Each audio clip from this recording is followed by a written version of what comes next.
All right. And we're live. We're just doing some final prep while we are about to start the stream and the recordings. So, anyone who joins, I appreciate you. All righty. Okay. Letting go. Letting go. Letting go. Just put that message on LinkedIn.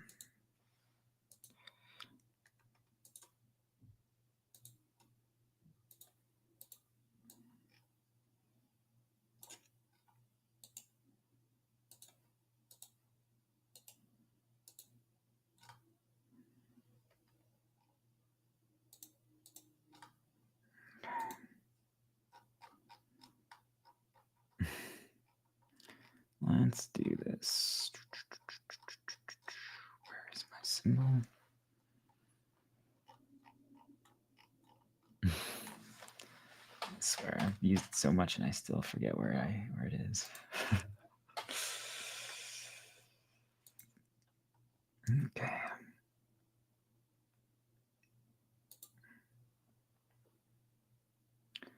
One more and then we're good. The path.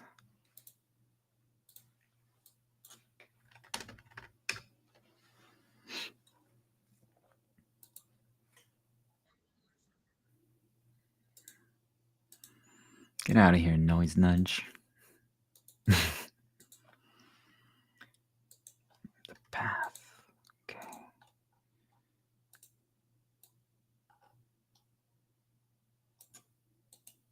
Alrighty. And that's how it's done.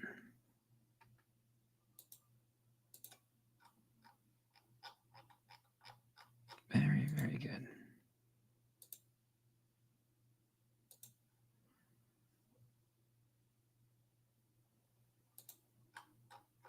Okay. There we go. Alrighty. Okay. It's just gonna warm up my coffee and then we're gonna get started. Thanks for your patience. So just for people that anyone who tuned in, is just finishing up the LinkedIn prep for the event, just the messages that I want to get across. I believe in music. I believe in that music can deliver great messages and just trying to increase exposure to certain things. So for people who haven't ever listened to video game music, I'll copy and paste some of these that I believe everyone should listen to. Oh gosh, it's not gonna work. Well, that was not a good idea.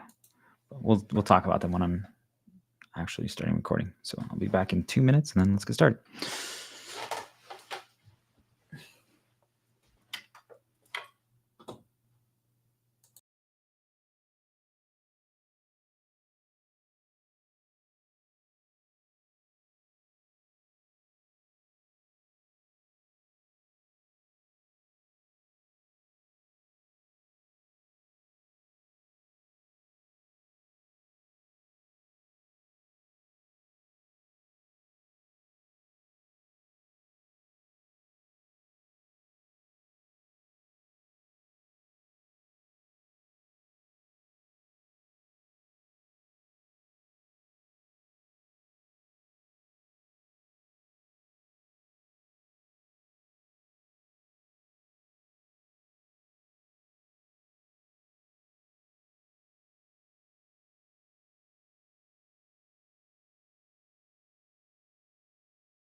Okay. For everyone who tuned in early, appreciate you. Thanks for being patient. Just sometimes things change, right? Your plans, your path doesn't always go exactly the way we envision. And that's not a problem, that's a good thing. But it always pays off as long as we understand what's happening and why it's happening, and we take control and we choose. So let's put some music on and let's get started. I'm just gonna go straight with the emotional.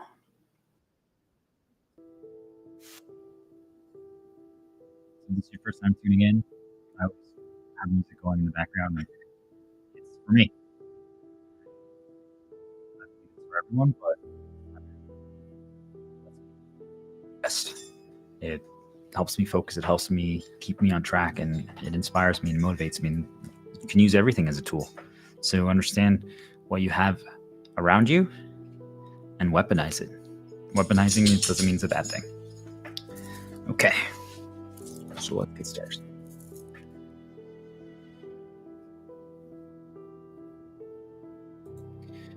Heart. The Order of Stars, Part 5.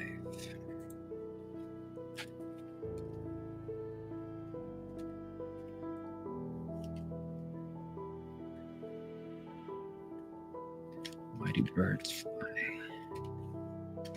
Okay.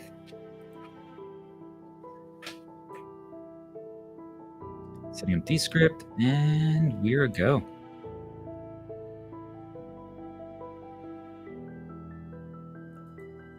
Three, two, one.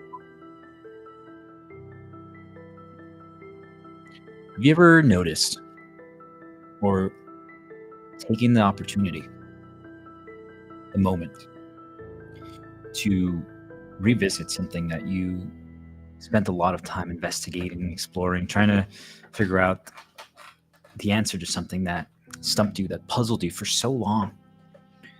And many times, I believe that most of us can agree that we don't want to look back at our old work, even if we take pride in. Sometimes it's just like, it could like influence me, go down a certain path. It could change my views on things again. And a lot of us are honestly ashamed of our old work. We're like, oh man, I was so naive. I was ignorant. I just didn't know. But what happens if you actually look back at what you did, what you investigated, what you wrote, what you created video-wise, anything? It doesn't have to be something grandiose. Wait a minute. Is it connected? It's not. Oops.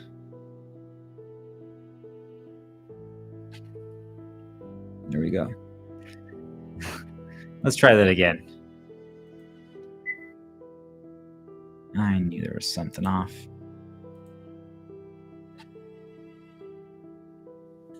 Okay.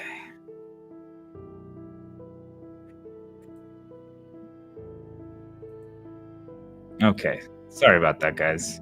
For anyone who's watching this recording. Sometimes pay attention to technological struggles. They're usually not an accident, just so people are aware. There are no coincidences in this world. There was something that was trying to throw you off. That's real. Just so everyone's aware of that. Okay. Let's try this again. You can't stop me, no matter what you try. 3, 2, 1. Have you ever taken the opportunity to reread or re-experience or re-explore something that you've already written, recorded, done? Perhaps it was something you were proud of. Perhaps it was something you truly aren't proud of, and you're almost ashamed of it because you were naive, you were ignorant, you just didn't really know what you were talking about, but you were exploring. You got the courage to just try, to just start. And many things that you were talking about were just theories. You were trying to piece together this grand puzzle. And as we all know, from if if any of us have actually tried to put together like 1,000-piece puzzles, it's a work in progress. Sometimes you have different strategies. You might start at the corners and the edges, and the middle is really hard to figure out. What if you just said, screw this, I'm going to try to figure out the middle? And you didn't maybe do the whole climb, or you put together the outside parts. You're like, let's just figure out the middle because I don't got time for this. This needs to happen. What if when you now, a year later, 2 years later, 3 days later, it doesn't matter what time frame, you go back and you check out what you wrote, the videos you made, the theories you had, and now knowing what you know now, you realize you were extremely close to the truth. It actually reframes everything. It recontextualizes every single event in your life, every single thing that you went through. At that time, you didn't understand why certain events or consequences or good things happened when you did that thing. But now that you know what you know, you're like, oh my gosh, now it makes sense why all those things happened. I was this close to discovering something. And the truth was, I didn't even know that. The people who did know that were extremely terrified because they thought that I knew more than I knew. I was just throwing darts, thinking that I was like, this makes sense to me, but I wasn't 100% certain. Yet it made them believe that I knew 100%. And that's something that I want everyone to pause and reflect on. Just think about that. You can literally get others to be terrified of you, and you're just throwing darts. And you will hit some that are really close to a bullseye, and they're like, oh, does he know? And I was close to knowing, but I didn't fully know. And now flip it. How many times are people doing that to you? They're just peacocking. They're pretending to know. They're pretending to be powerful. They're pretending to have all the answers. And yet, it's all an illusion. So the whole point of this introduction is to make people realize is that I was exploring, I was investigating, because there were things that happened in my life that I couldn't explain. And I think we all can relate to that. There was just certain mysteries, there were certain events and consequences that happened, and misery and suffering and situations that just didn't add up. I used to be the most logical person. I waved away everything with logic. Anything good or bad that happened, I exclusively put on my shoulders. No one influenced me. No one controlled me, or so I thought.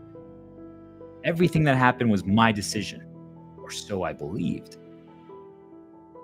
I am telling you that over the course of the last year, but truly over the course of 33 years that I've been alive, I've come to realize that not only is everything fabrication and manipulation and illusion, but that there's things in this world that have figured out how to bypass our free will.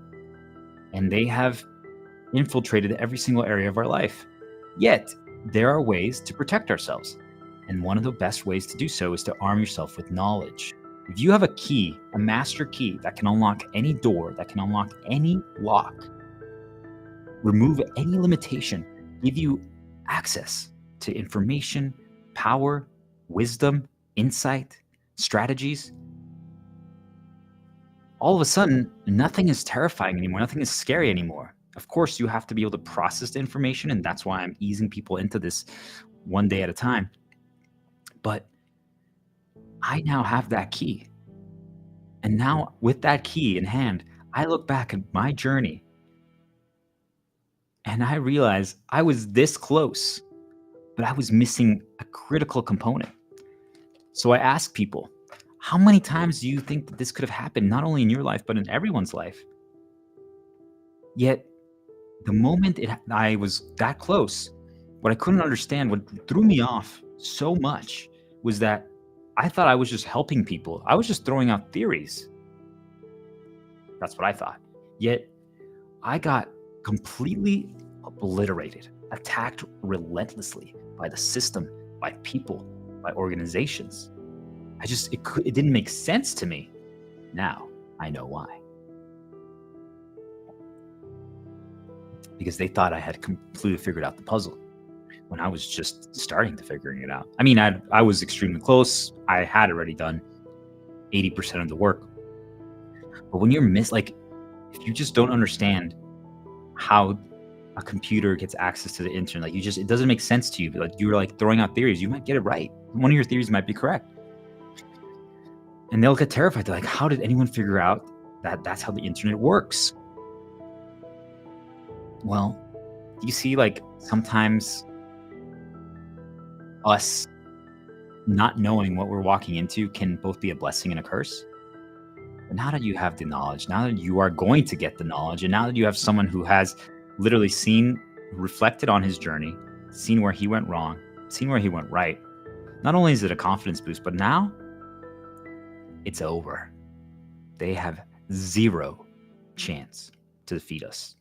Once you take in this knowledge, once you embrace this training, once you fully understand progression, and you just open yourself up to exploring this, truly, I promise you that those entities, those beings, those people that have been exploiting us, enslaving us, and causing us misery and suffering and destroying this world from the inside out, will have zero chance to fight back. Zero. Which means that victory will then be guaranteed. But first, we must learn. First, we must put in the work. First, we must come to understand that the world is not the way we think it is. So, this is a tale of someone who refused to give up. Despite there being events, nudges, fabrications, influences, both minor and absolutely horrific. And it's not about talking about your past, and sometimes you might throw in a few things. Of course, it's better to just keep the mystery alive. You don't want to necessarily continue to relive it, but you know of it. You acknowledge it. You understand it. You're not being the victim because you were a victim. But the whole goal is to not become darkness incarnate. That is what they want. They want to get to you. They want to affect you. You have to find a way to somehow resist. Yet people are like, well, that's easier said than done. Exactly. So that is what we're going to talk about today. How do we get to a point where we can make our own choice despite being bombarded by terrible, horrible things nonstop? Things that we just cannot even comprehend, things that we cannot understand. How can you still be able to take a step back, regroup yourself, recenter yourself, come to an understanding, and then pull out the sword from the stone and completely slice them and slaughter them and give them no room for breathing? That's the game. That's what's happening today.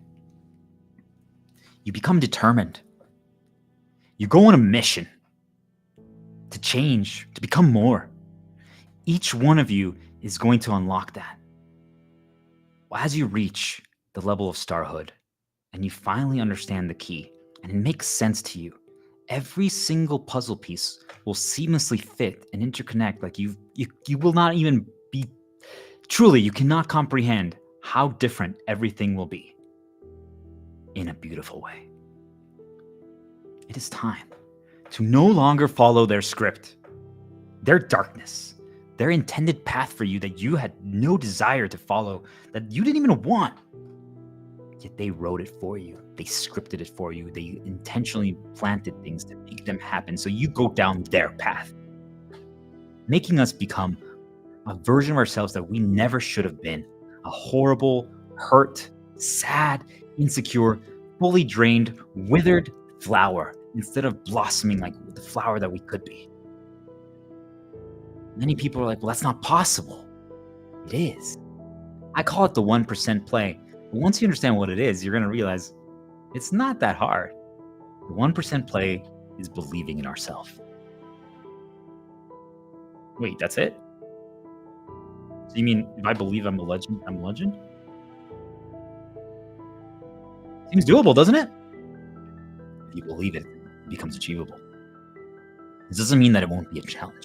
It doesn't mean it won't be a journey. It doesn't mean it won't be a story that takes so long to write.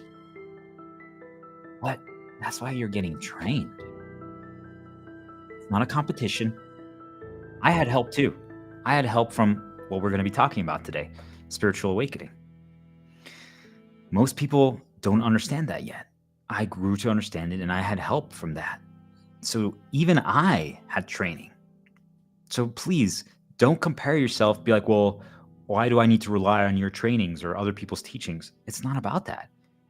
All it matters is that we get to the destination, and we're going to do it together. Picture this. You had your past stolen from you. You lost everything you cared about. And one caveat here is sometimes we think it's everything, and it's not. But it does feel like it because we ended up down a path that became our everything. So picture this. You become a parent, or you finally get a pet, and you've always wanted one, or you always wanted a child. They become your everything. But before you had them, you had a different everything. You see how, even though it does feel like you lost everything, technically you didn't. Because just like how your everything changed once before, your everything can change again. I know that sounds heartless. I know that sounds dark. And it is. One of the things about this journey that everyone needs to realize is we need to embrace our dark side. We need to master it. We need to not be afraid of it, because then we have control. Getting rid of attachment is powerful. It becomes something that you will not even recognize. I promise you, every day you're going to say to yourself, what am I even saying? Who have I become? Like, how can... It's enlightenment. It's also a spiritual connection that truly elevates humanity to a whole new level. Think of it as like this. Humans have evolved, right? If you believe in science and evolution and all those things, just regardless of what your beliefs are, but think of it like this. We're cavemen, and then slowly we grew into what we are today. You can kind of like group up each era of humanity in like versions. Like the cavemen might have been human version 1.0. The medieval ages, the Egyptians might be like 2.0, 2.5. And then our current version is 3.0. As you listen to this and as you explore this and as you take the key and you unlock all the limitations that are currently in your head, in your body, you'll become version 4.0. And as you start researching many of the things that I talk about as well, just to get opposing views and further your understanding, again, just don't get lost in the details though. You'll understand that there's something that people talk about, which is called reaching higher dimensions. Right now we physically operate, we play the game in 3D, but most of the game is actually deciphered and coded and operated. And like what ends up happening is in 4th to 6th. Think of it basically things that we can't even see. So the spiritual, the higher, an entity of or a dimension of time, space, love. That's why we're becoming one. That's why we're becoming one unified consciousness, because we're all connected. And everything that I do affects you, and everything you do affects me. So just picture it, if we all become our best version of ourselves and we unlock ourselves, those entities that are trying to control us have zero chance. It'll become unstoppable. So one of the things that you realize is that when you feel that feeling of losing everything, regardless if it's true or not, right? Because you will find that if you go down this journey, that no matter what they do to you, not only will it make you stronger, but you'll find a way to move on. And some people will call you heartless. Let them. Because once you understand the game and how it's designed and how it works, well, everything changes. And we're going to get there. I'm not going to overwhelm you today. There's so much to talk about. But the point is, you will feel that you have no real future. You will feel that you just have no future ahead of you. That all you've become is a tool, a puppet that is just being used by things that are unseen, things that are seen. And then once they've used you up, you're to be discarded. So let's say that happens.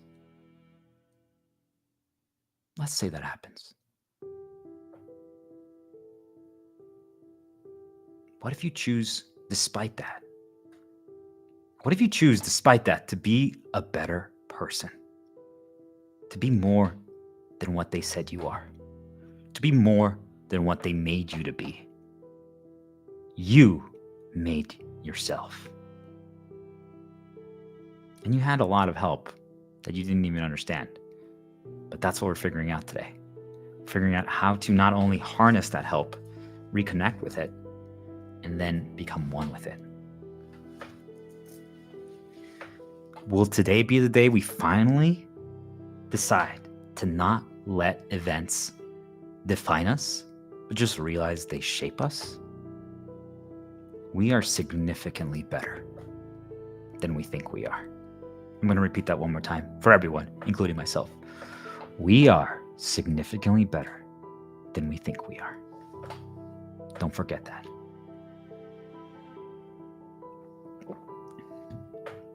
The whole point of today is understanding how not only to break free from the cage, to prove to ourselves that we can fly free, that we have the ability to make our own choices, that we can resist.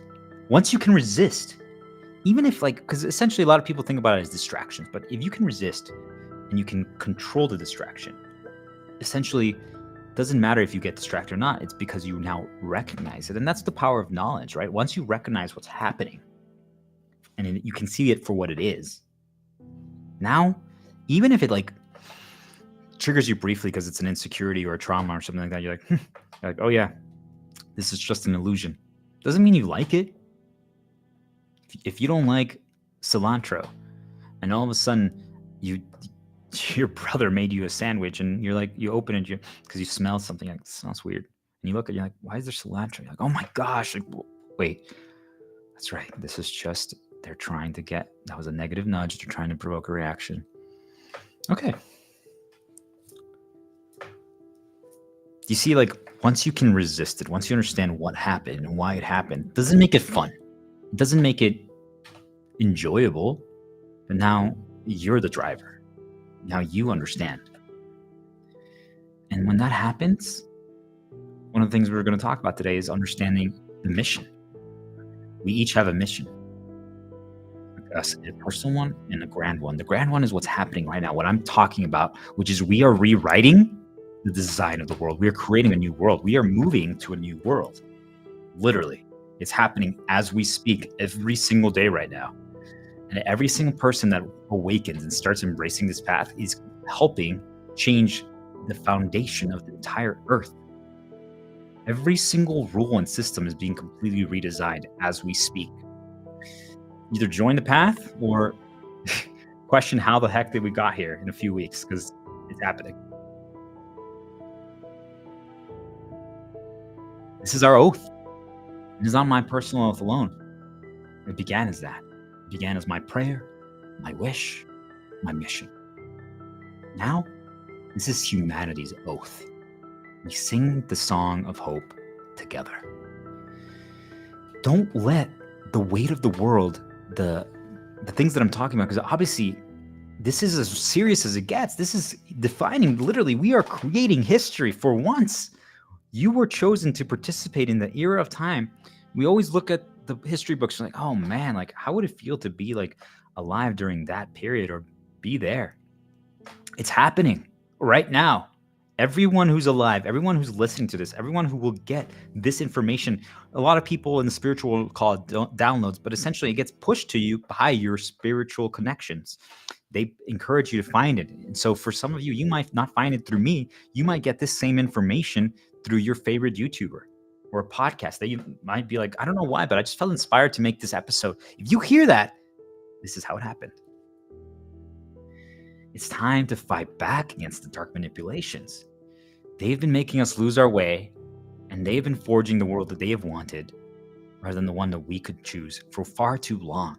I don't know about you, but I'm fed up with living by their rules. We create the new terms. We decide how our world looks like, not them. We're strong. We're amazing. We're incredible. It's time to become better. It's time for progression. You ready? Today's the day. Today is the day you finally take that first step. Let's go. Okay, so Let's begin by I'm going to read a post that I wrote from my journey back in the day, a few months ago, probably like 4 or 5 months ago, when I was first trying to decipher what was going on in this world. And it's a post that talks about letting go and forging a new path.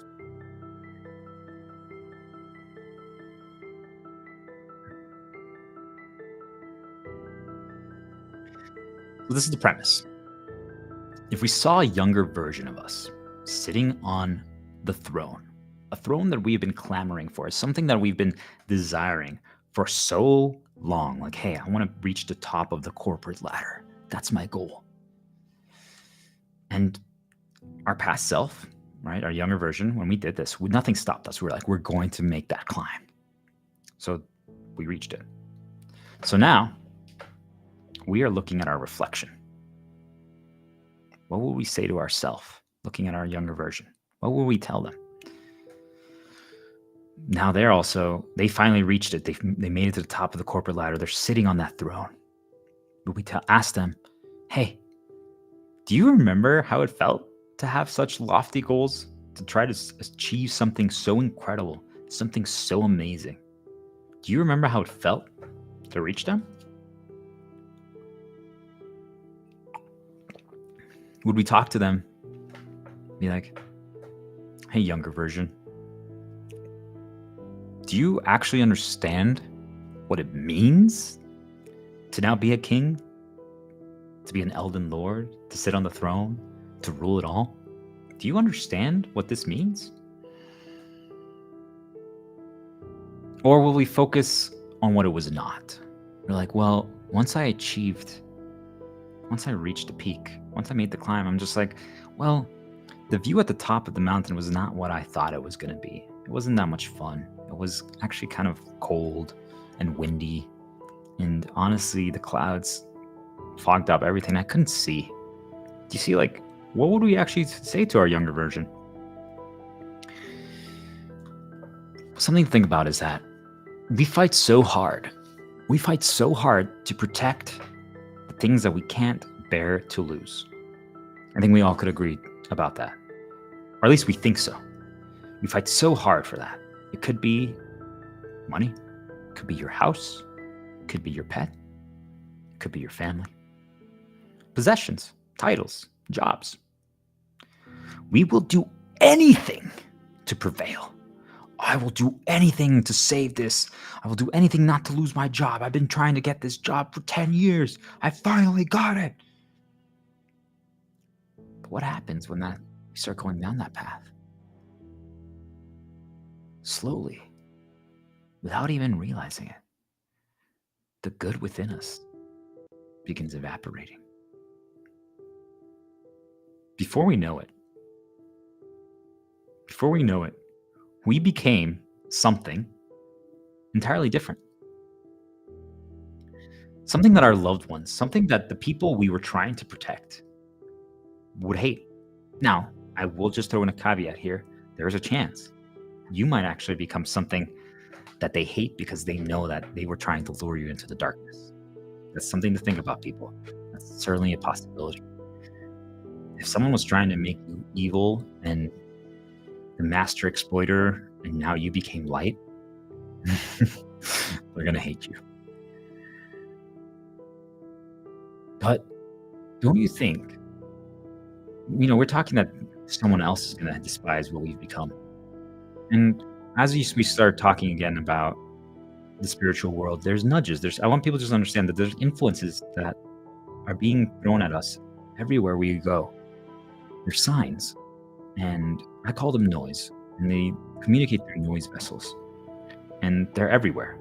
They're absolutely everywhere, and that's why we're fighting back today, where I'm teaching all of you what they are and how they work, because so many times you think that you wanted this mission, you wanted this climb, then you realize actually you got nudged that way. And now it's a possibility that they presented it to you and you were actually like, heck yeah, let's go. So it's more complex than initially thought. But moving on, don't we think that it's less so about what they think? What about us. Wouldn't that us deep down hate who we have become more than them? You look back and you're like, what happened to me? I lost my way. What happened to the smiling kid who had an imagination as vast as the plains, the most vast plains you could possibly imagine? What happened to him? He could weave stories out of thin air. He made jokes. He sang songs. The boy who dreamed taller than any building that currently exists. We start justifying. We're doing it for them. We're doing it so they don't have to suffer. All of a sudden, we hear statements such as the following. Well, I missed my son's I wasn't there for my son's birth. An incredible event. Because I had to close this business deal. It was super important. I mean, we needed that money so that he could live and be happy. Yet, somehow I promise you, it would have been okay. You would have figured it out. You would have got help. So was it truly a necessary sacrifice? Oh, I didn't go to that because of this. And then I ask you, was it actually the sacrifice, or did you just you didn't want to be there? You didn't care enough? Have you just fully embraced the dark and you just don't give a fuck anymore about your family? You see how quickly things can change? So as we ponder, right, we're looking at our reflection. Think of it like a puddle of water. It's sitting right by the throne. What do you see?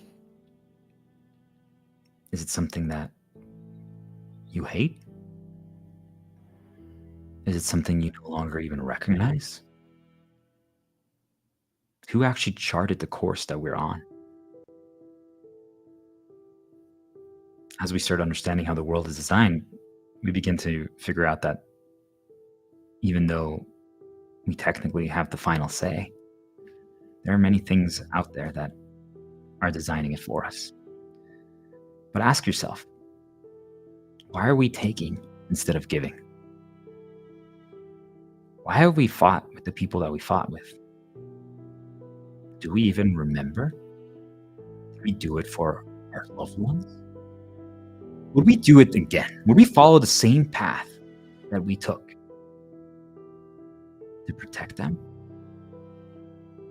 What if our son? What if our wife? What if our family? What if whoever, right? What if they just needed you? Not what you do, not what you bring. They needed you. They don't care about your money. They don't care about the possessions. So look into that puddle one more time. What do you see? It's a path. It's a path that we could never have imagined.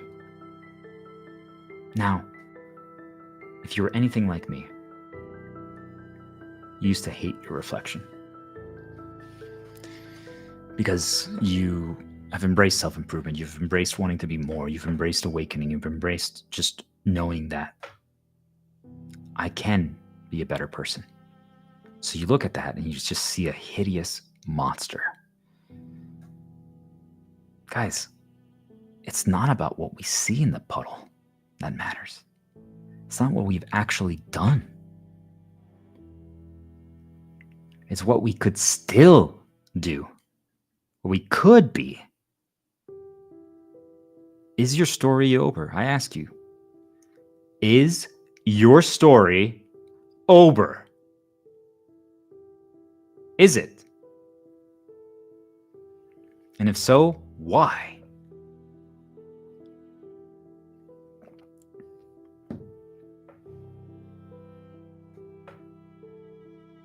Now that I have the connections and understanding of the world that I do, I want you to understand that myself and them, when we look at you, we see a hero.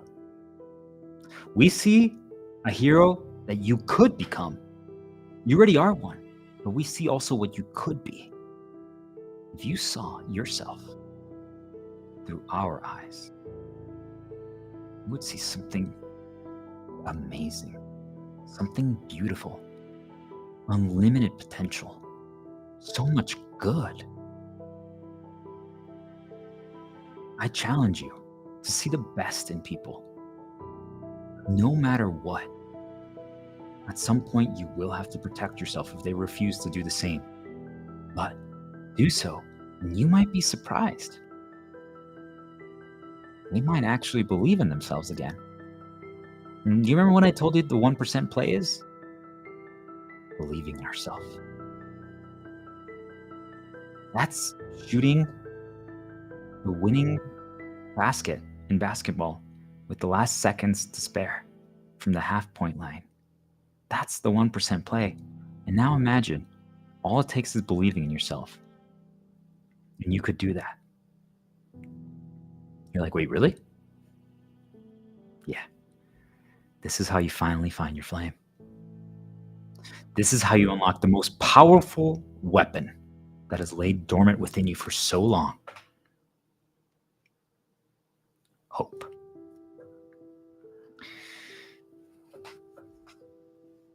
You know, for some reason, we think we're unworthy. We believe that's impossible to be redeemed. We stray too far. We let the dark spiritual entities nudge us too many times.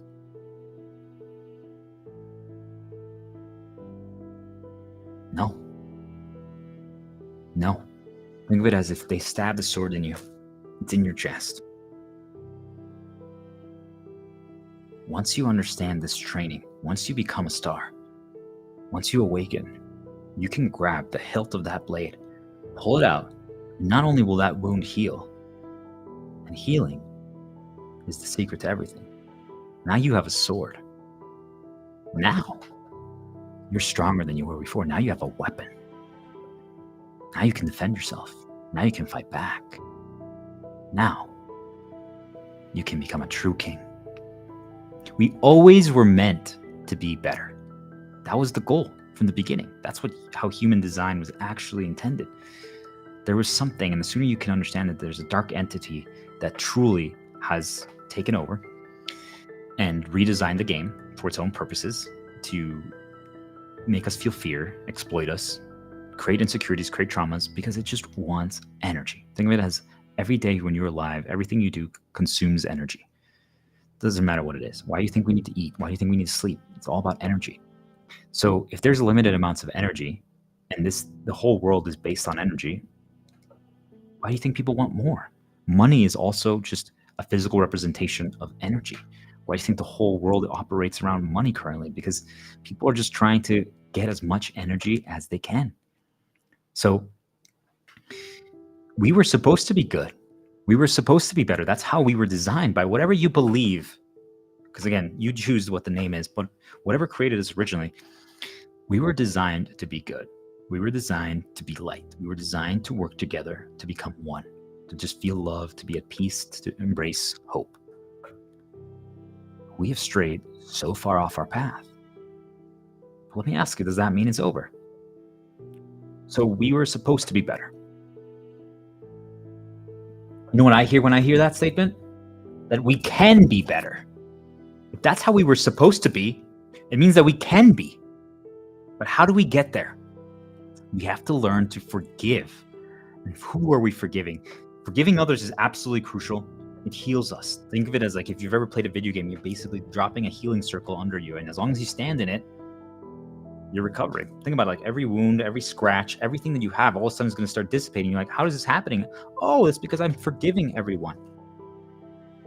So if you're hesitating to forgive people, just think of it like that. Literally, you heal yourself. Any problem that you have, any damage, any wound, anything will get better. Will it be completely removed? Depends. I don't want to promise you more than it could be, but there's a good chance that 90% of your physical problems that you have and even mental things can be completely healed and improved by just forgiving others. But what happens? So that's already a benefit of forgiving, but that's not the main person that you need to forgive. You need to forgive yourself. You need to forgive yourself, because once you do so, once you forgive yourself, you take away the greatest ammunition, the greatest dagger that has been stabbed in your body by the dark ones. And now you can start creating your own narrative. Our scars should not be erased. Let's make that clear. They're there for a reason. They are our past. They're reminders. They're our story. They're our path that we took. But we have to learn how to forgive ourselves. It's a necessity. It's a necessity. And when we start thinking about it as, well, if we talk to our past self and we realized, hey, you're repeating the exact same mistakes that I did, buddy. It's not all glory. You got nudged. You got indoctrinated to believe that you need to do this. Man, just quit your job. Quit your job. Stay at home. Spend the next month with your family, with your wife, with your kid. Just spend time with them. Yeah, it's going to get a little scary, but we're moving to a world that's not going to be so reliant on money anymore. There's going to be new currencies. There's going to be new ways. You'll be okay. Have faith.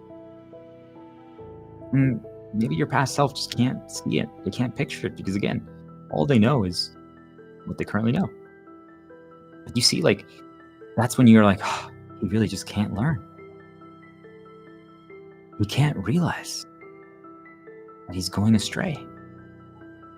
When you see that, when you can actually get to that level of understanding, you're like, as much as I want to help him, as much as I want to tell him, don't do this, there's a chance that I will get through to him. But there's a higher chance that he's going to have to learn it for himself. But I can help him. I can guide him. And I'll be there to pick him up when he falls.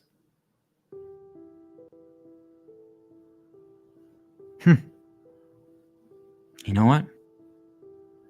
I forgive my old self. He tried his best.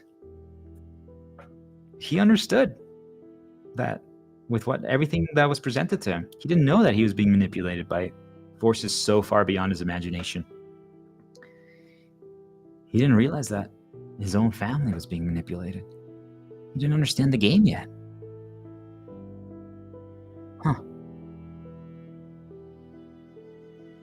But he is I. I did the best that I could with the information that I had. Gosh, I wish I could have known more. Now I do. Wait, now I do? Wait, now I do. That means that I don't have to make the same mistakes again. I don't have to make the same mistakes again. Buddy, you know what? Keep going down this path.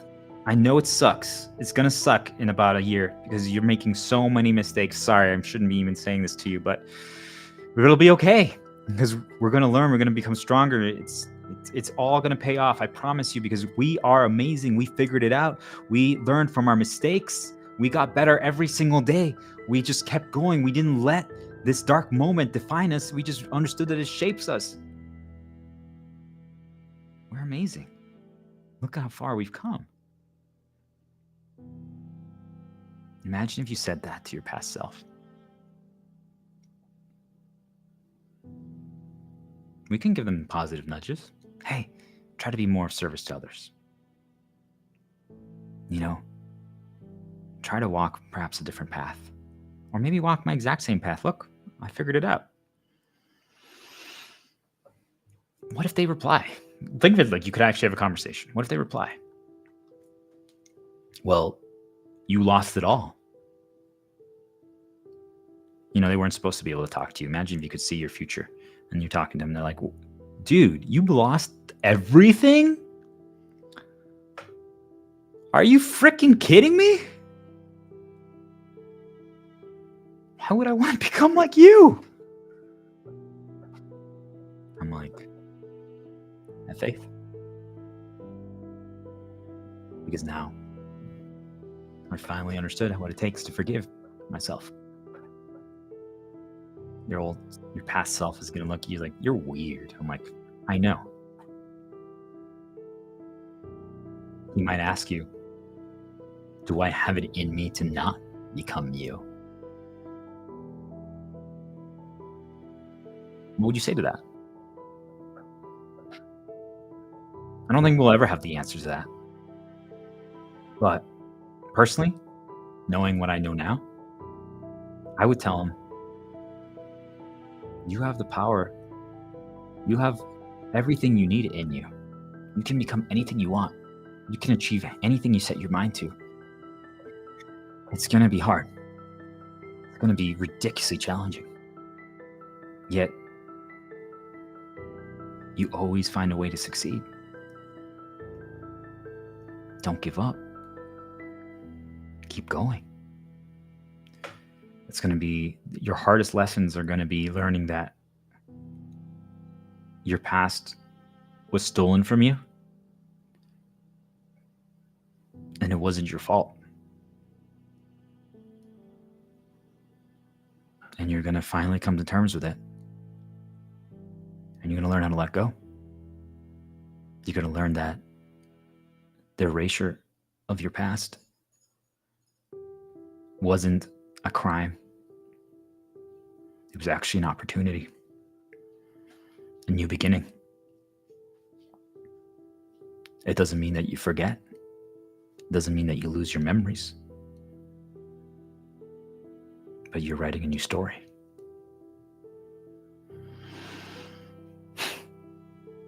So, to those people who are deciphering what they would say to their past self, maybe your past self, when you look at him on the throne, wasn't a good person.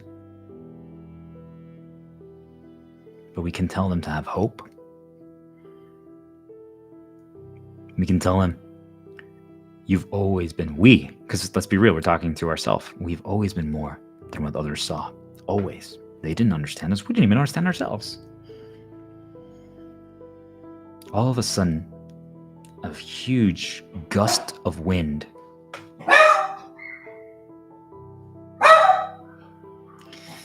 gotta have the distractions, otherwise it doesn't make the story impactful.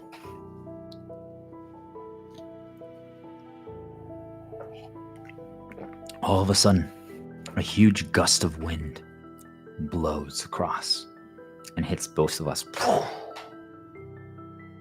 The winds of change.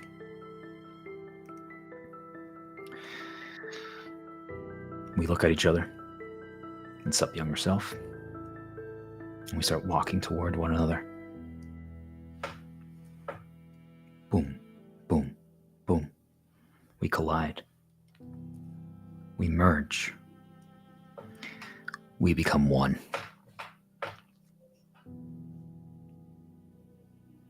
New power awakens within us. We sit on our throne, but not as the child, not as the younger version of us that we saw just moments ago. This time,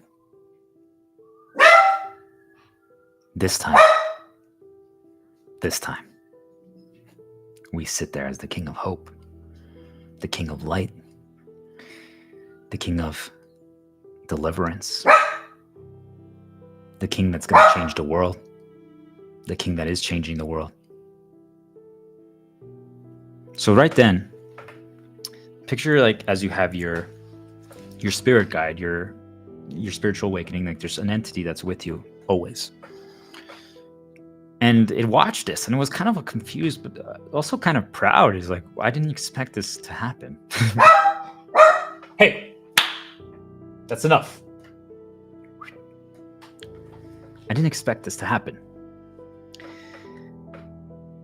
But they ask us, was this useful? Did you find what you were looking for? Was this worth our time? You close your eyes. You nod. You chuckle a little bit. Your guide asks you, are we ready to go? You open your eyes. You smile. When was the last time you smiled? No. Not yet. What's the rush? The future is shining bright. The end.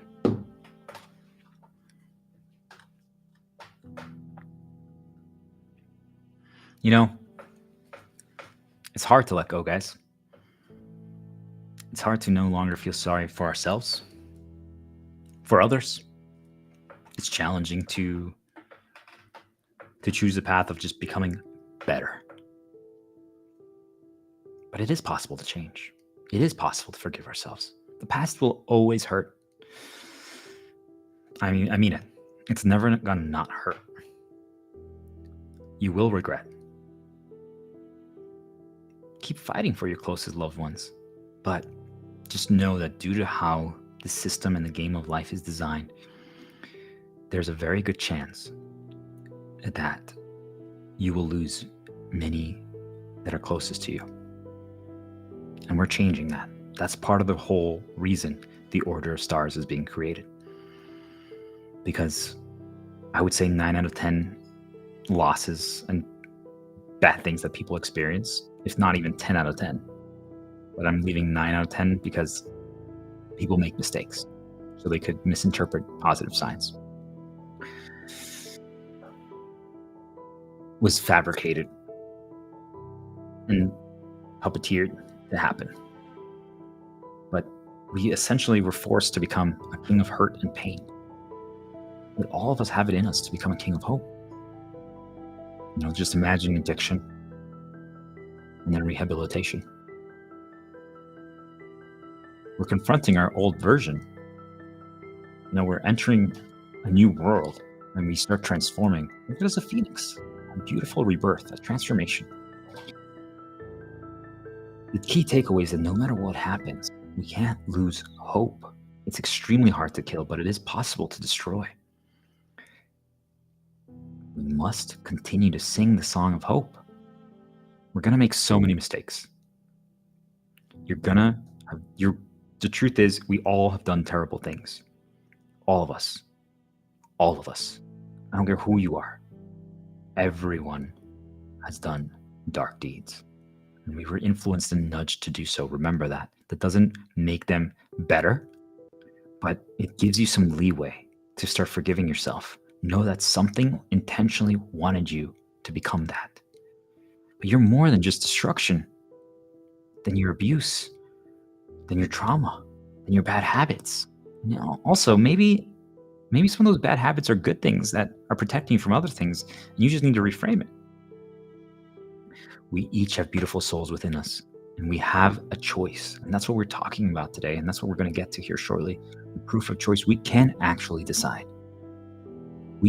This world was created by things that we still don't fully comprehend, but they gave us the ability to have free will. But the Dark One that enslaved this world decided that it wanted to bypass free will. But it couldn't 100% bypass it. So how do you bypass that? Through the power of suggestion. You can make people believe anything by just suggesting things enough and then reinforce it. So just remember, that's the world we operate in. But since we have the choice to be better, that's our superpower. We all have superhero powers within us. Well, what do we do now? Now that we have this information? It's time to rebuild. It's time to create a new world. It's time to embrace peace. It's time to heal. It's time to spread love. Time to spread the light. This marks the beginning of illuminating our darkest hours. Keep fighting, guys. So,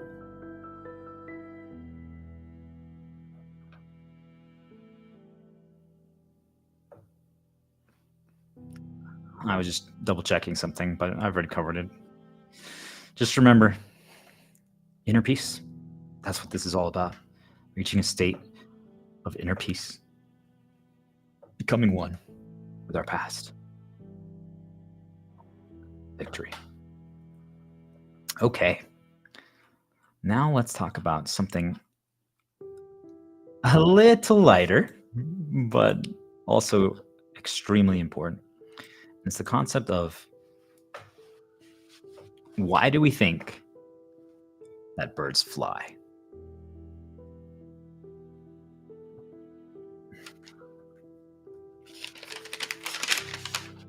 What do you guys think?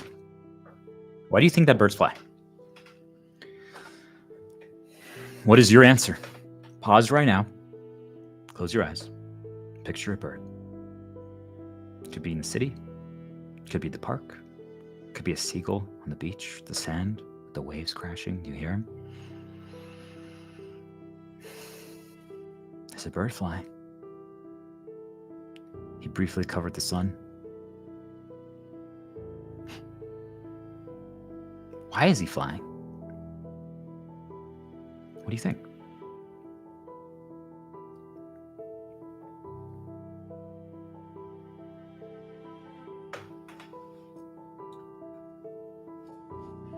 Do we think that birds fly because they have to?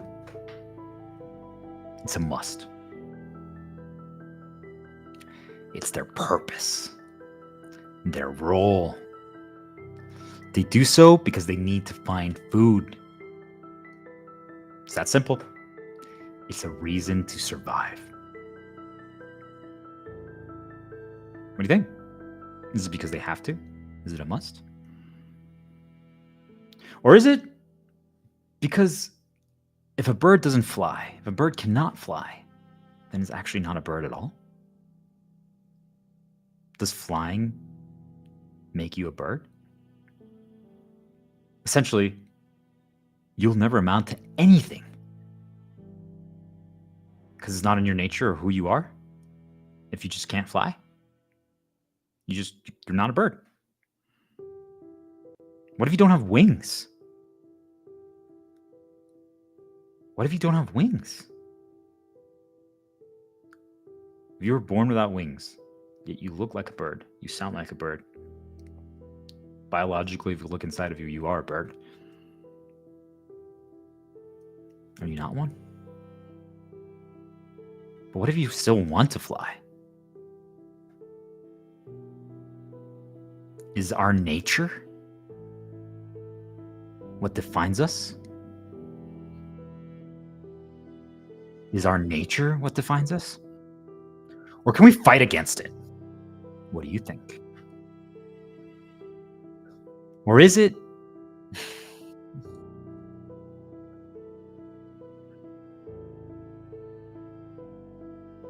that birds fly because they have wings? Does having wings cause you to fly? Because you desire to know what you're capable of. And then once you taste that experience of flying, let me ask you something. Once you taste it, do you have to continue flying? Is not doing the act of flying with your wings denying your happiness? Is it? So if you have a tool, must you use it? And if you don't have it, you simply can't use it? So what if a bird that doesn't have wings decides to jump from a certain height, but it technically was flying, right? It's floating in the air. Then you have to ask yourself, what is the definition of flying? So do we fly because we have a tool? Is that why birds fly? And if we have a tool, we have to use it?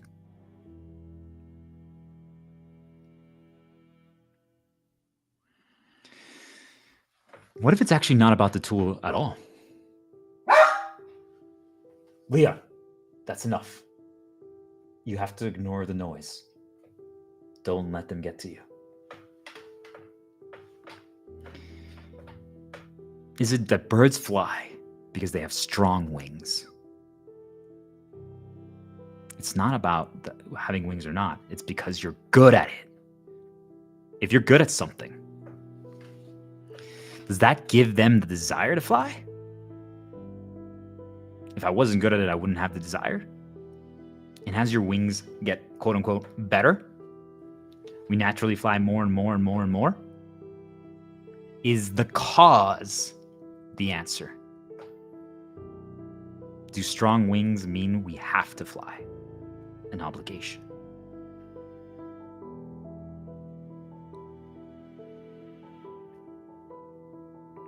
Or is it that birds fly because they want to fly?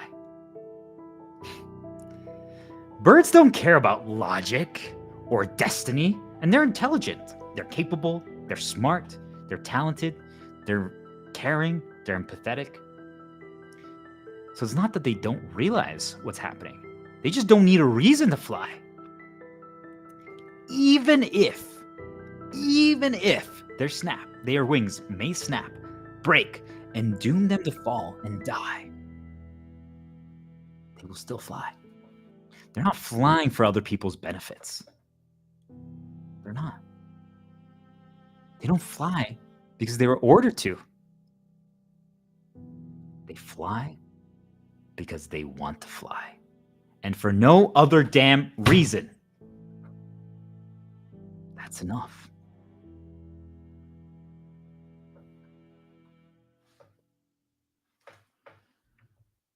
They choose if they fly. They choose when they fly.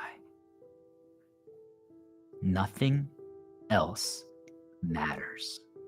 They fly for themselves. Not because someone expects them to. They follow their own path. No one else's. They don't need purpose. They don't need reason. They don't need logic. Even if their wings break and they get hurt. They were not ordered to fly. They chose to. Even if that choice was wrong. Quote unquote. You know what we call that? Free will. To make the choice to say no more. Our emotions, our feelings are real. I don't know about you guys, but I don't have wings. Or do I? I choose and want and am flying daily. I'm flying across the stars and shining bright like a phoenix reborn. So I ask you, are you ready to fly? So why do you think that birds fly? What is your answer? You know,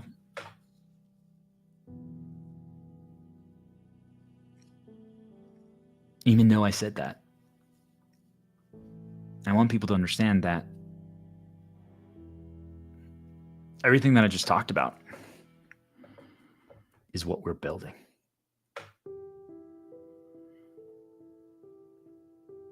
Everything that I just talked about is why we are fighting, why we are being trained, why we are learning, why we are understanding the realities of the world. Because this is now the new future of the world. This is now reality. We just created it. We can now choose because we want. Period. No other reason. For too long have we been enslaved by not only the Dark One, its commanders, the physical manifestations, people that literally are just there to exploit us, and they have stolen our free will. And they have used terrible, abusive tactics to bypass all of those things. They've stolen our free will, but no longer. That changes today. Now that everyone finally understands, that everyone is opening their eyes to the realities of the game of life, that changes. We have been trapped in a cage for far too long. Here's the key. I've unlocked the gate. The gate is open. You're now a bird inside a cage. And I ask you, the cage is open. The door's open. Nothing is stopping you from flying out right now and doing whatever you want because you choose to. Nothing. The only thing that's stopping you now at this point, now that you know what you know, now that I am saying this, streaming this live, is you.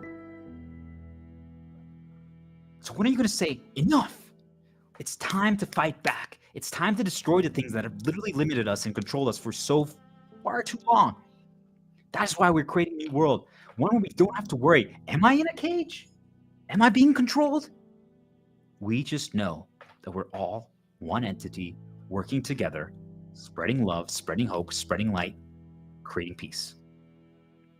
And we can choose to fly because we want to. We're not obligated to. We don't have to do it because we're good at it. None of those things. It's a choice. And we're not being manipulated to do the opposite. All we're doing is being encouraged. Signs are being presented to us? Sure. They're like, hey, you haven't flown in a while. You think maybe you should start trying to fly again? Up to you, though. You're like, yeah. You're like, do you remember, like, look at it, at that video of a year ago. Remember how good you were at flying? You're like, wow, you're right. You see, like, the difference between that versus don't fly. You suck. That's the current world that we live in. Not anymore, though. That changes right now. The door is open. We have literally unlocked the code. The key has been given to you. You are now free. What will you do with such freedom? That's up to you. Okay. Oh, man.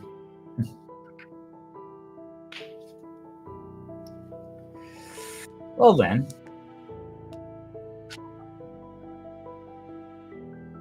We're going to take a quick break right here. Short break, and then we'll continue.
Okay, we're back.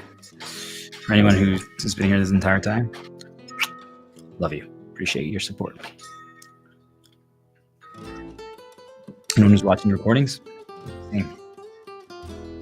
And anyone who's just getting this information transmitted to them because we're one and connected, even better. All of them matter. Okay, let's put the music on and let's get started.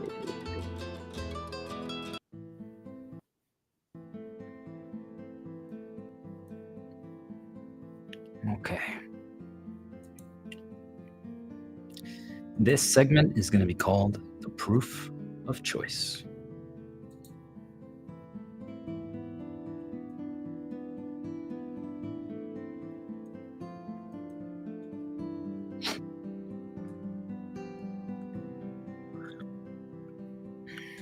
The proof of choice. Sometimes we tend to forget that we always have a choice. That is what we're going to be deciphering and unpacking. Just right now, I took a quick break and I came to a realization. I came to discover yet another lesson. And that is one of the reasons why this training is happening. That we are making people become stars. That we're joining the organization, the Order of Stars. That we're learning to become one. That we're learning to embrace who we really are. That we're mastering our spiritual awakening. Reaching enlightenment. Just becoming who we always were meant to be. So that's the goal of progression, right? Progression is going to be something that you keep hearing me talk about every single day because it's the game. It's literally the answer to every single problem. Anything, truly. You say something and I'm just like, progression. And I would say there's a 100% chance that it truly is the answer. There's more to it, right? Like whatever you ask, I'm just like, progression. So I'm not encouraging people to just say that to everything, but truly, it's the answer to everything. So I made myself some tea. And once you reach this state of a spiritual connection, awakening, and enlightenment, it gets to a point where everything becomes a lesson. One reminder this morning from my higher connection. She gave me one reminder this morning. And everything I'm talking about today, the previous recording and segment about birds flying to what I'm talking about right now, and probably we'll talk about for the next 2 hours, all came from one positive reminder that she gave me.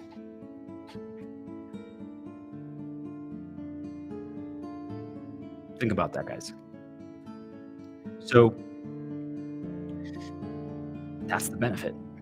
That's the strength. That's the power of mastering your spiritual side. Don't fear it. Welcome it. Don't be scared of it.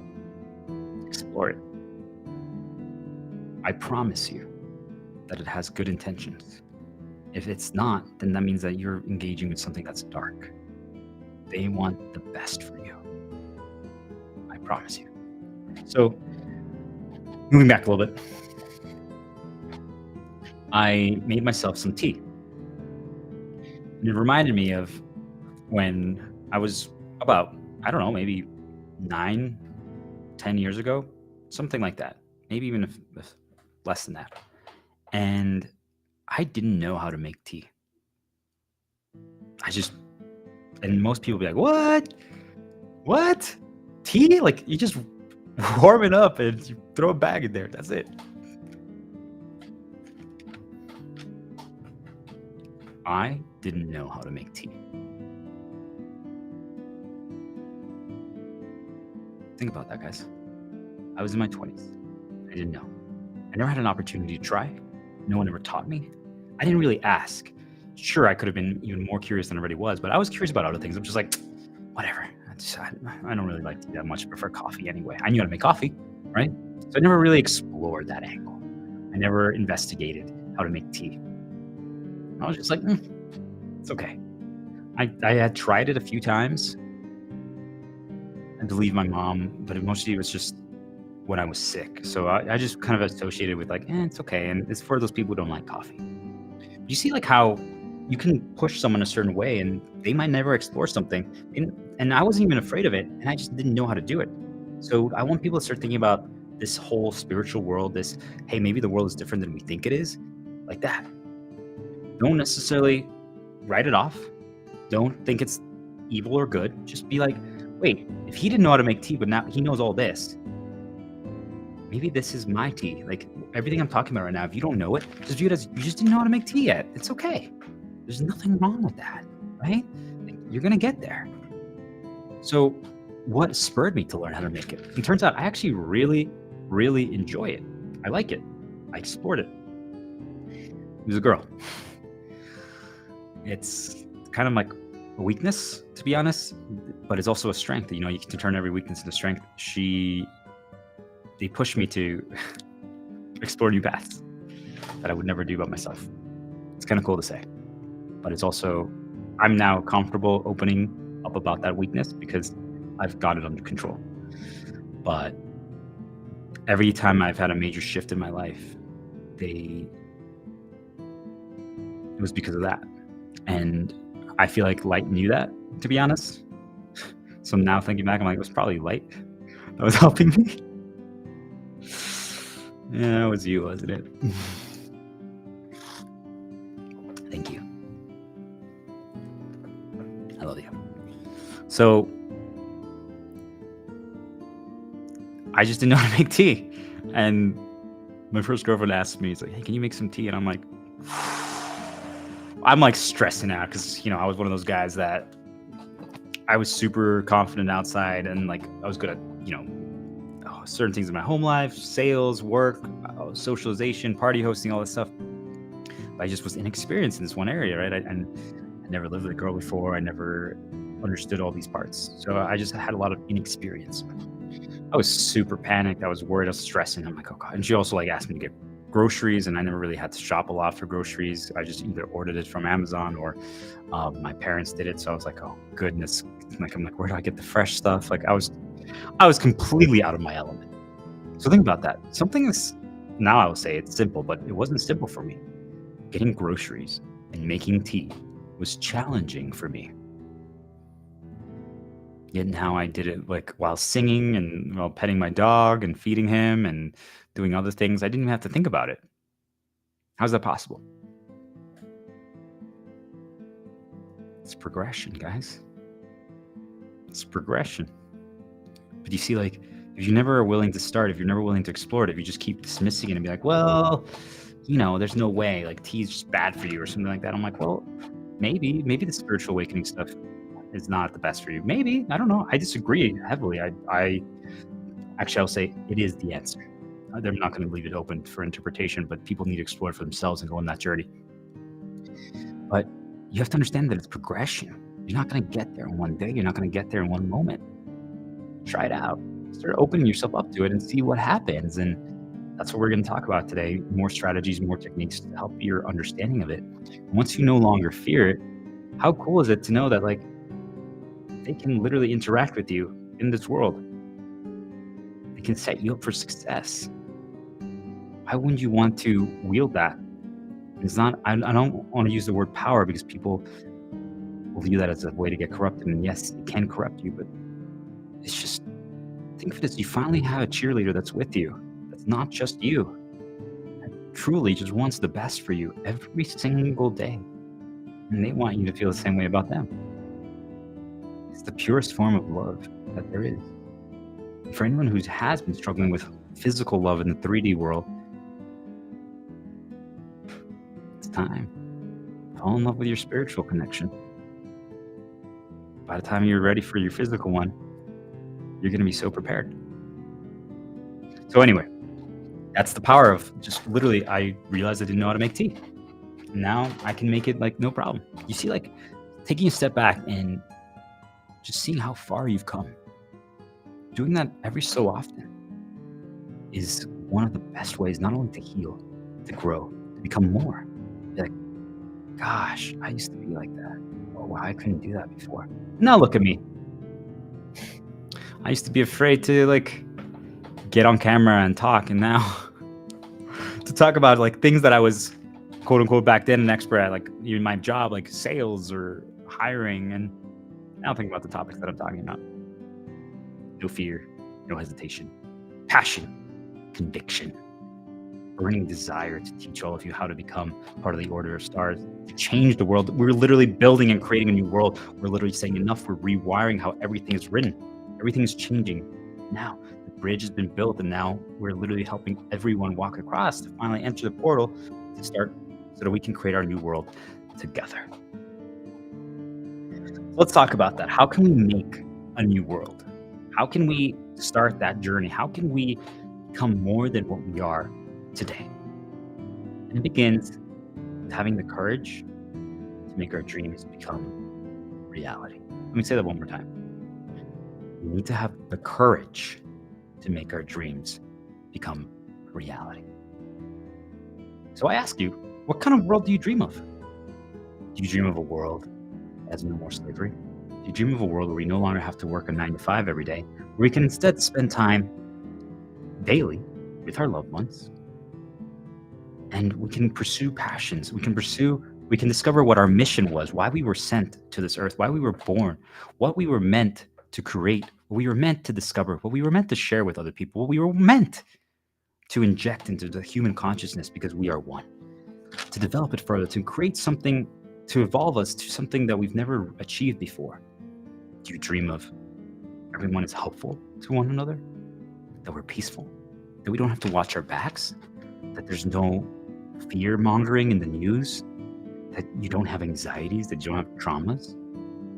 Doesn't mean that there might not be new challenges that present themselves. I mean, think about it. We're literally talking about rebuilding the world from scratch, tossing all the old rules that just will no longer work. If everyone starts living a life of love, which will happen, once everyone lives a life of love, realizing that we are one, we are connected,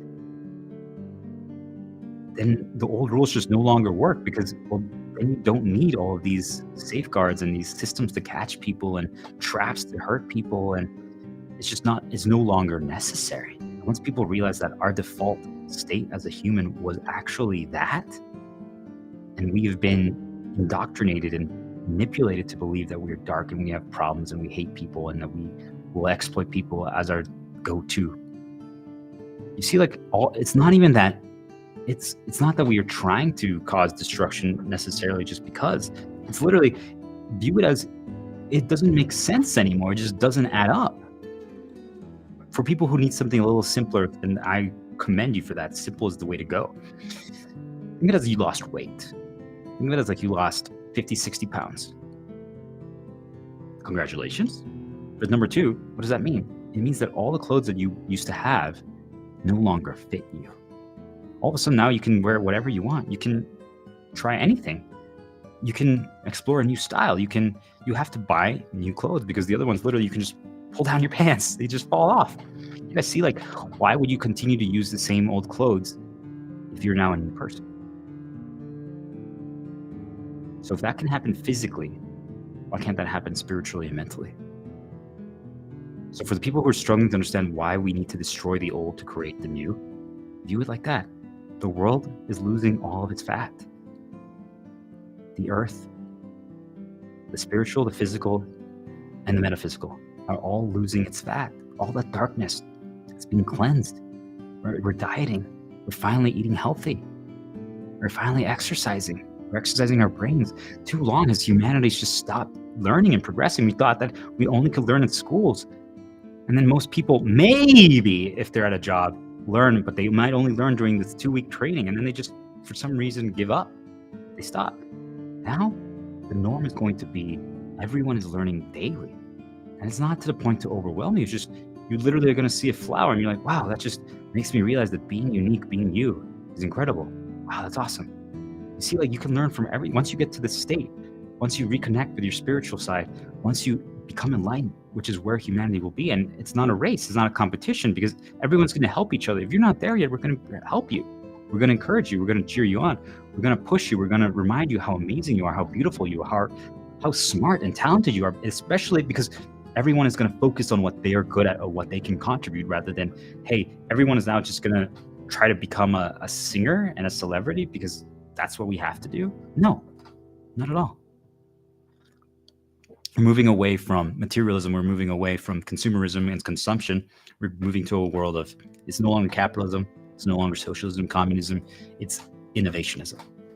The whole point of the world is now we're just trying to innovate. We're just trying to improve not only humanity, our spiritual side. We're liberating them. We're reconnecting with them. We're helping them. Imagine you've been forgotten. Think of it like that. These guys are literally living with us, next to us. They're here right now with me. And yet the majority of you just don't even remember them. You forgot about them. Think about how sad that is that you are right there and you're like screaming like, hi, please remember me. And we just like sometimes like go like, oh, and we slap them. They're like, what the heck? Why did you slap me? Think about how sad of an existence that is. Think about how beautiful and how excited they are that this is happening, this disclosure, this exposure. So you can reframe every negative into a positive, but just think about that. That's where the world is headed. And that's why we're innovating. We're all going to focus on what we're good at, on what we enjoy, on what we believe, on what we can work on. There's going to be a lot of work to do, guys. Truly, I don't think people fully understand or comprehend how much work is ahead of us. They're just like, well, okay, we're destroying everything. Everything's going to be great. Then we're done, right? Now we can finally relax. No one has to work anymore. We don't have to worry about money. Everything's going to be peaceful, lovey, hopey-dopey. Awesome. Yeah, sure. But do you understand then what that means? It means that there's a blank canvas. The future is bright. It's shining. There's hope everywhere we look. But it also means that we have to build. It's like if we colonize a completely new continent and it's empty. But there's nature, there's all the resources that we have are there. Water, sun, everything. And the moment we are like, okay, we're ready, the animals will start populating. Think of it like, actually, let's talk about what is happening. So currently we're undergoing the arc. Regardless of what religious beliefs you have, we are currently undergoing the arc. Noah's ark. Yet it's the modern day arc. So what does that mean? It doesn't mean that we're literally capturing every single animal and human and putting them on a boat. But what it does mean is that now that we understand that in the outside world, think of it as that there's light forces and dark forces that exist. And they nudge us through what I call noise vessels. So think of it like if you have a smart TV, every single ad block, AI, every single part of the algorithm, those things, your spiritual entities, the light one, can help you and show you good things. They can literally manipulate what you see. They can present things. That's how they can communicate with you. But the dark can as well. That's the problem. It's shared. The dark, from what I've learned, is that the dark did it first. They started it. The light was panicked. They freaked out. They're like, are you kidding me? We weren't supposed to intervene. Humans were supposed to have complete free will. This is really bad. That means that now they're being controlled because they think that they have free will, but they don't, right? So they're operating with false information. So light bit their tongue and realize that they have to get dirty. They have to go into the mud with us and they have to help us. And they've been helping us for centuries, for decades. But we've never understood how or why it works. And every time a new tool is created, the dark is pushing certain individuals that are completely consumed by the darkness. Think of it like you have a shield, right? And as every time something bad happens or someone insults you or you get triggered or trauma or things of that nature or fear is created in you, your shield dissipates. And now a dark draining entity, I call it the Venus flytrap or the hand, like in Zelda, that comes from underneath the ground and starts draining you, captures you. Or if you know Harry Potter, think of it as like a Dementor. It sucks the air out of the room and starts draining all your energy. And you know it, like everything just changes at that point. So once you're exposed to more dark, now you're open to more dark nudges, which I call noise. So it could even start impacting people. So if you ever get an intrusive thought or you're talking to someone, all of a sudden you feel like calling them like ugly or fat, that was a dark nudge. That wasn't you. They implanted that thought in your head. So think about that. If you don't, one of the whole points of what we're talking about today is learning how to resist that, to get to the point where you can actually make your own choice. You can choose to fly because you want to, not because they told you to. You understand now why I was talking about that? And there's a lot more that we're going to get into. But that's the whole game. It's just once you realize that there's literally something that is doing that to you, and the majority of people do not have not only the self-awareness, but the control or the resistance to fight back against that. So they can just say whatever they want. And you're like, well, I don't know. It just came to my head. You're fat. Like, what? Why would you say that to me? Do you guys see how messed up the world that we're currently living in is? Yet the light fought and fought and fought and fought and fought. And yet there's still so much beauty in this world. We live in a completely fabricated illusion with so much pain and suffering and unnecessary problems. Yet it's still beautiful. So picture a world that no longer has something intentionally manipulating us in every way possible. Literally designed AI to use as a noise vessel to communicate with us, to eliminate our creativity, to eliminate our passions, to eliminate our skills so that we become reliant on it, so that it has a direct opening to start brainwashing us and rearranging us. And now instead we live in a world where our creativity is encouraged, we are pushed to be better because we are amazing. It's hard to picture that you won't literally, like, you're just walking down the street and you won't just be like, oh, I'm such a bad person. Like, that won't even pop in your head. Truly, that's the level that we're moving toward. That's how the world's going to be. It's just going to be so much more quiet. I don't know about you guys, but I'm excited. Once you get very strong and you embrace the light, you're not immune to it. If anyone tells you that they are, it's not true, because it exists, and it exists with a force. And as people start awakening, it's going to attack harder than it's ever attacked before, but it's significantly minimized. I'll always talk about the bubblegum machine analogy. If you're 80% light and 20% dark, that's amazing. So there's going to be 8 bubblegum flavors that you love. There's going to be 2 that you don't like or that are poison. You put a coin in every time. Let's say like you play a YouTube video and then an ad comes up, a coin goes in and a piece of bubblegum is going to come out. So now you have an 8 out of 10 chance that it's going to be a good nudge from light. They might know that you like playing PlayStation, and it'll be a PlayStation ad saying, hey, you should play some video games. Boom. But it might be a dark one, and they'll find a way to trigger you. And you're like, really? But as we develop our skill set and our resistance to it, you can start defending yourself. And I've talked about that more in other streams and other recordings. And once I edit them a little bit and release them, you can look back at that. But I just wanted to give people a quick recap if this is your first time. But essentially, it comes down to courage. Courage to make our dream world a reality. If we don't believe that it's possible, we don't want to make something better. That's why I ask you, like, how would you change the world? Like, what is it that, and you might not have the answer yet. And that's something I challenge you tonight and tomorrow to start writing. That's why we're engaging in the ARC mission, which is to stay at home. Don't go outside, because think of like these spiritual entities as if you've ever played a video game or like an MMO, I call them game masters. They can literally influence our reality. They can impact things. They can move things. They can change things. They can present things. They can nudge other people around you to affect you. So when you're outside, you're playing with thousands of game masters that can influence things. When you're inside of your house, if you close the door and you lock it and you don't open when they knock, do not open when they knock, because then you activate an event and you can bring in a really bad problem that would never have happened. You just don't open. So if you're inside, but it's only your game master, then again, unfortunately, we have a dark thing that always will have access to us to a little bit, but it's significantly reduced. Like I said, if it's just you, 80% of the time you're going to get good stuff. And now you know that, hey, I should turn on my phones to minimize the amount of noise and ins that they have. Think of ins as they have an opportunity to present you a sign. So if you're listening to something and you get a lot of ads, that's an in. Got it? Every ad is an in. If you have notifications on, well, guess what? That's an in. You can literally get notifications from friends or stuff like that. They can nudge your friend to send you something neat, and that can cause you a bad reminder.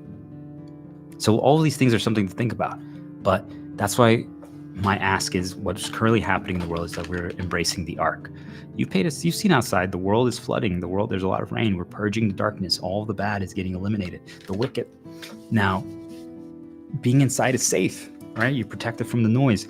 But it's not only that. We need to disengage from the system. We need to stop engaging with it. So what does that mean? Stock up, buy cheap things, food. We are pushing the government to waive rent costs, mortgages. Landlords will be nice, just like in COVID, and give people a chance to survive without having to pay for survival necessities. We're moving to a world where we no longer will have to worry about paying for rent and things of that nature, because everyone deserves shelter, everyone deserves to have food, everyone deserves to have water, everyone deserves to have electricity, and everyone deserves to have internet, because we need to be connected across the stars, especially as we stay home more. But the goal is we need to be able to survive as long as possible without spending money. The bare necessities, what do we actually need? So get lots of cans, beans, rice. We're going to embrace cooking. Try to survive as long as possible. That's 2 weeks. Congratulations. You did 2 weeks more than you've ever done before. Progression. But the goal is 40 days, 40 nights. Let's make it happen, guys. So this is why I'm encouraging people to embrace video games or other hobbies, to start pursuing their passion, to start figuring out what it is that they want to be their mission. What do they want to create, and what do they want to share and educate and teach people? That's the goal. 40 days of doing that. And now everyone's healing. Everyone's protected from the darkness. It's minimized. How far could we go? What could we achieve? And then when everyone comes out 40 days later, we can cross the bridge together and go through the portal. And that's when we start a new world, because now people put in the work. Now people believe. And once people believe, now they have the courage. Now we have the courage to actually make our dream world a reality. Do you guys see the power of that? We're building up courage right now in a safe environment, in our castle, in our fortress. And then when we're out in the wild, now we're no longer afraid. Now we understand everything. Once we understand, we have power. It's like, that's what's happening. It also gives us time. And this one is going to seem a little counterintuitive to people, but think of it as all of us have. I'm still deciphering some things, and I don't know how much of it is for me and how much of it applies universally. So this is a work in progress, but essentially think of it like this. Each of us have a dark side, a shadow side.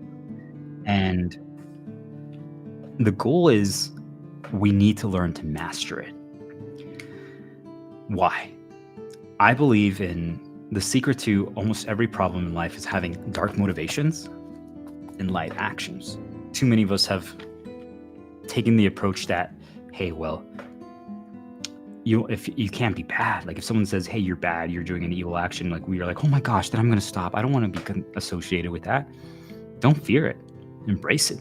Like for me, like back in the day, and now I've had full control over it. But if they did something that really, really but I might have hesitated to do something. But if they really pissed me off, I'm like, okay, that's that. I can show you. But then instead of like going out there and like chopping heads off and like blinding them, like take, eye for an eye. What if that's your motivation? But instead, now you're like, okay, well, instead of hurting you, dark, I'm not going to stab your eye out.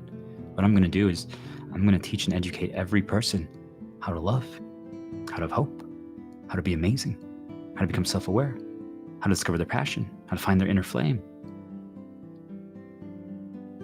Do you guys see? Like, I'm doing it for a dark motivation. My goal is to destroy the dark one. And every single exploiter and every single person who's a slaver, their days are numbered. I'm going to try to help them and heal them too.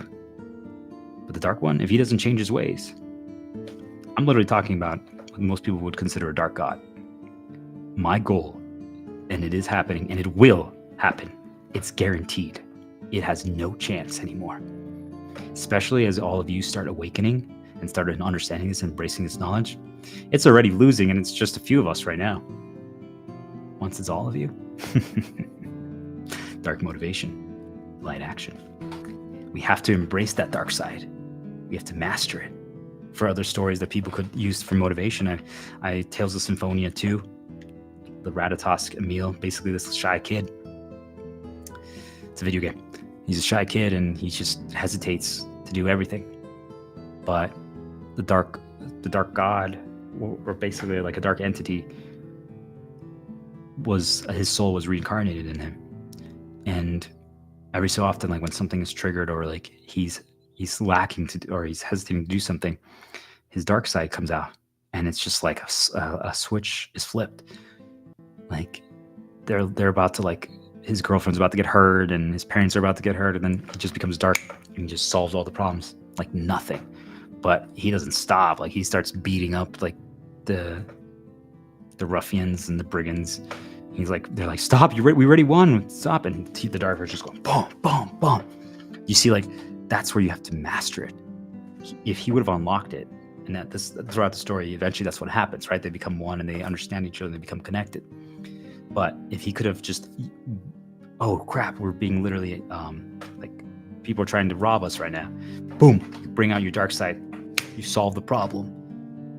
Preferably with love, right? But if you have to defend yourself, you have to, right? You have to need to show that you have claws and teeth. But then you can turn it off. Like, all right. Like let's say like you're literally holding the dagger to their neck, and then you're like, now go. Help your family, help your kids. Become light. Now go. And some people are like, well, why do heroes do that? It's like, because you've mastered your dark side. But you realize you're not going to spread the cycle of revenge. You're spreading the cycle of hope, of love and peace. It's the game. Being able to master the dark and embrace it and not fear it. It'll unlock you to a level that you've never seen and achieved before.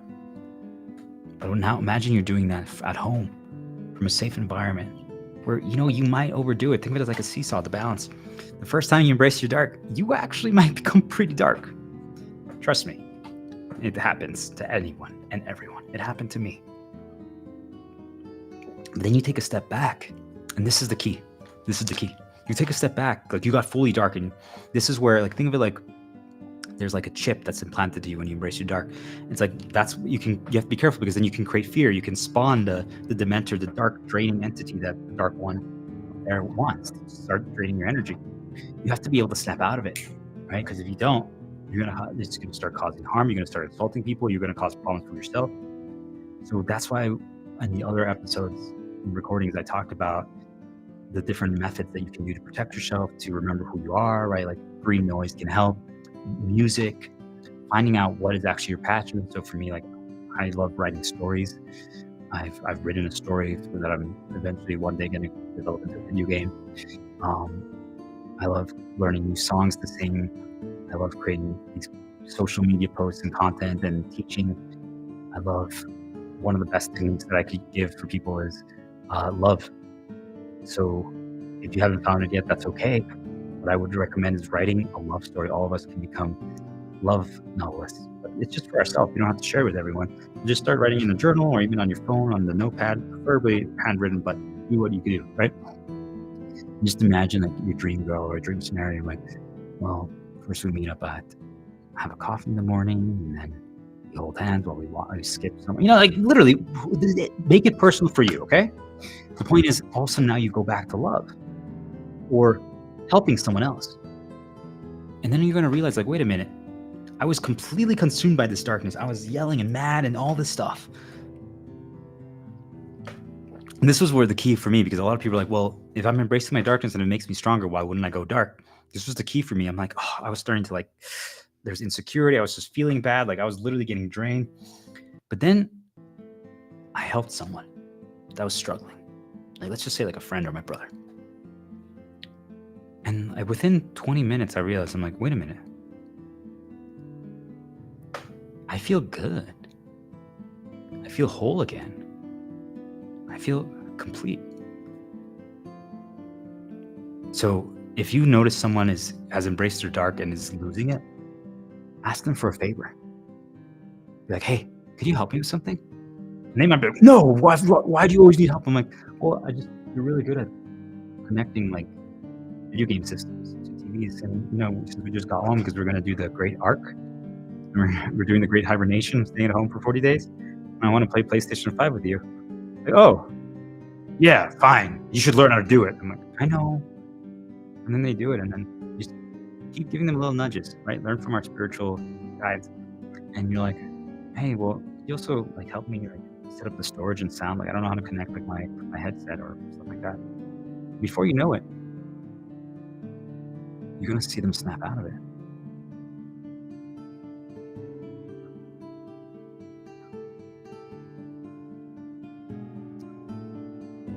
So let's talk about, since we've talked about a little bit of dark and light right now, what if we live in a world where there's two worlds, parallel worlds, timelines? There's a light world and a dark world. And in the middle that connects both, there's a tree of life.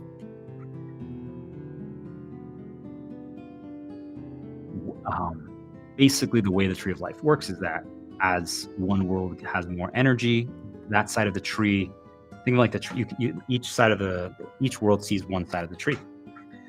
But because of how, like seasons and because of energy, only one side of the tree can be flourishing at a time. So this leads to some major conflict because now, of course, everyone wants to be flourishing. Everyone wants to see their lawn be perfect green. Everyone wants to see the trees have fruit on them and the flowers blooming. So this encourages people to drain from the other. What if that's actually what's happening? What if every single dark entity that is nudging us and is operating for the dark one and serving him is doing so because actually they're trapped in a world that is currently struggling? What if they don't have resources?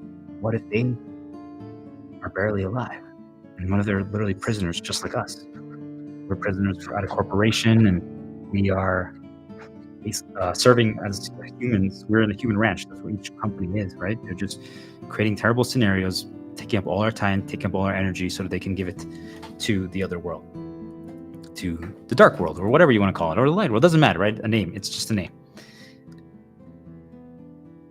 Why do we have to live in such a universe where it's a competition between both worlds? Do you see like where the problem lies? It's just, it was intentionally created and fabricated that one side has to take from another. Only one can be thriving.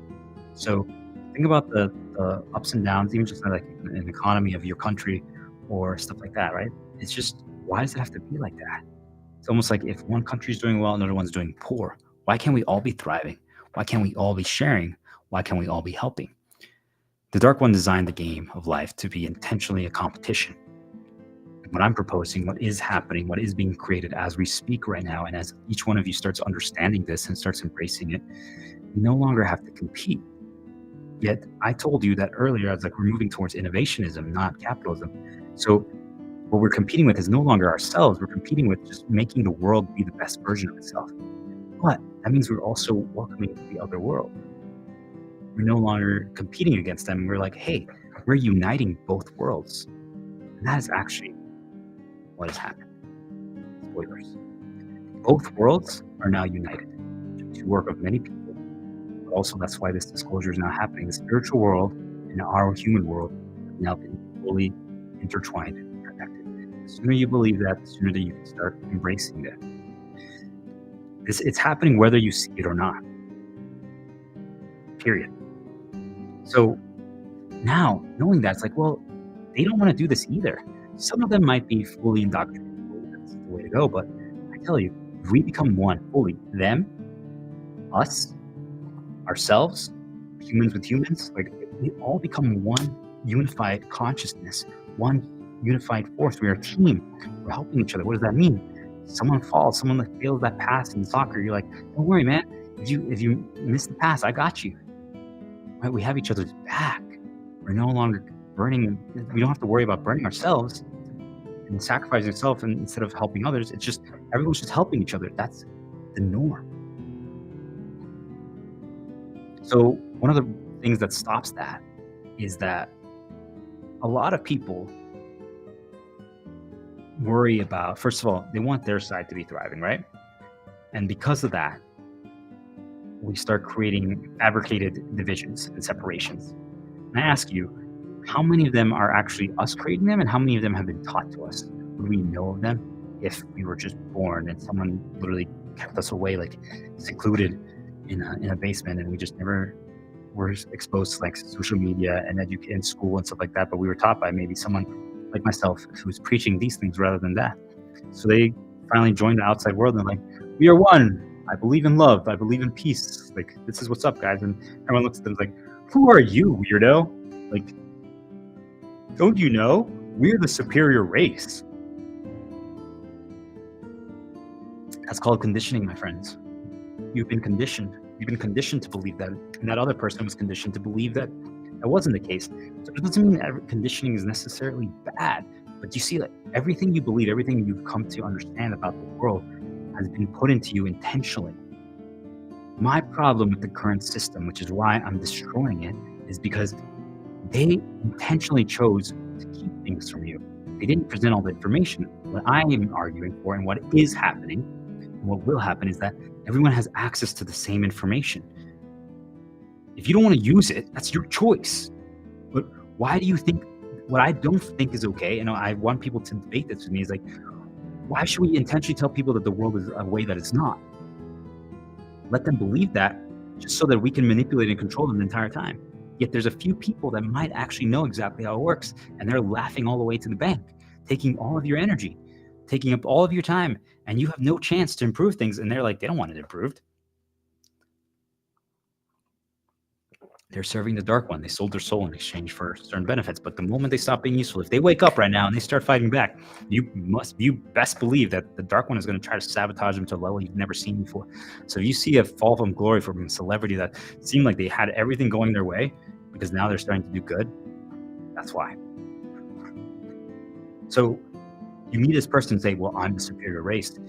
And again, you haven't been conditioned to believe in any of that. You don't even you're like, what? We're the same. We're equal. We're one. So you see, who decides who's superior? Is it skin color? Is it you have pointy ears and I don't? Is it because I have a smaller nose than you? What is superior? Who decides then, right?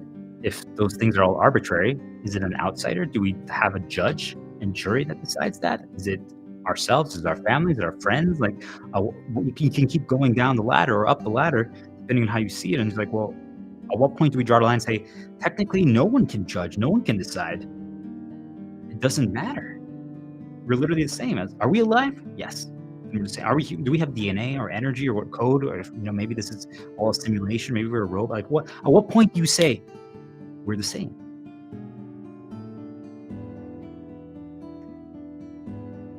So why is there a difference? Just truly ask yourself, why would if I didn't know anything else, and let's say in this world, this world that I said that has the tree of life in the middle, one world had people with pointy ears and one world had people with rounded ears. The pointy ear people had people that caught on about how the world works a little sooner than the rounded ear people. So they actually wrote history. They burned all the books from the other side that said that we were equal, and now they are in control of the narrative. And their world is thriving because they are taking it by force. They built human ranches on the other side of the world, and they've enslaved all the people with rounded ears. They've literally enslaved them.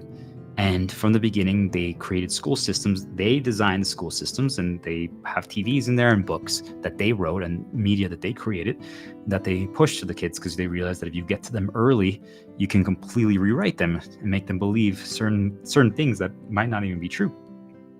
So they don't question that they're going to human ranches to literally be slaughtered and just create fear in them and have no energy so that they can take all their energy from them so their world can happen. And they're just laughing over there and a few of the rounded elves or rounded people, rounded ear people make it to the other side of the world once in a while. And gosh, they are treated horribly. They're literally captured and they're held prisoner and they're just punished nonstop. But what if I told you that there was a few that made it through the other side of the world and then they managed to escape and they came back, they took pictures, they took video, they wrote stories, and they managed to convert some of the pointed ear people to leave as well with them, because the pointed ear people realized that, wait a minute, what are we doing? Why are we taking their energy? Why are we hurting them? Why are we causing so much harm? We're exactly the same.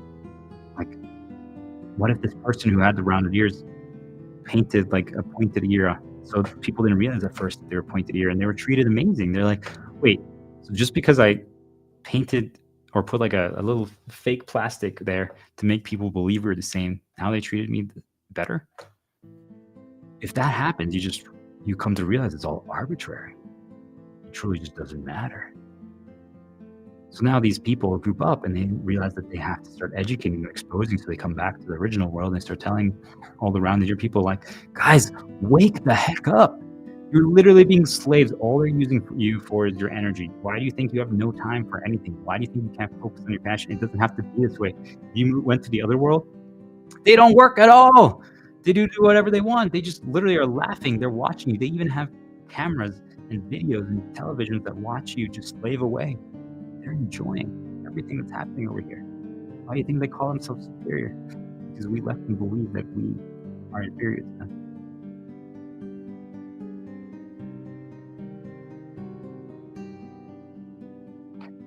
So, again, we talk about this guy that has never seen the differences before, and he's just like, why? Why is one side better than the other? And it just starts spreading. He asked the right question. He had the right evidence. He managed to start teaching people, and people start waking up. People start understanding what happens or what's happening. And all of a sudden they're like, oh, we aren't superior. We're exactly the same. And we can't go too far, right? We can't start being, no, we're better than them. No, because then we're exactly like them. We are better than them in the sense that we can see the world for what it is. They can only see the world one way. They see it black and white. They see it as everything is just a resource. We see it as what courage, what dreams can we make reality? We have now courage. We've faced such suffering, such pain for so long. Now we believe in a future and a reality that is not only possible, but is happening. Do you guys see how pointless differences and divisions are, and all they are is a tool for people who want to control and manipulate? Nothing else. It just, everything that divides and conquers needs to be burned down to the ground. Every single thing that creates a division and makes people think that they're better than someone else, you're not. Period. And if you are, maybe it's because you have some more experience on something. Like if I'm better at talking into a microphone, it's because I've spent 1,000 hours doing so. It doesn't mean I'm better, it just means I'm more experienced. You see how just a simple reframe, and if you're just starting, I can show you my very first video. You don't want to see it, or maybe you do because it'll give you confidence. It was not good.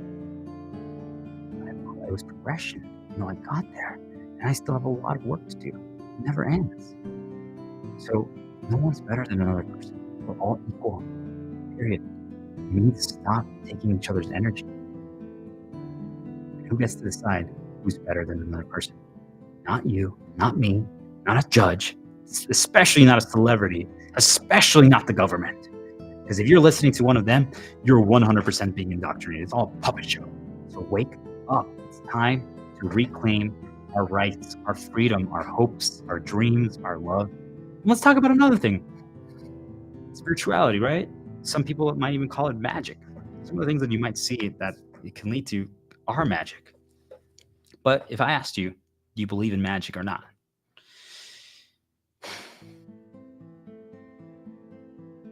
Some people might say it exists, and some people might say it doesn't.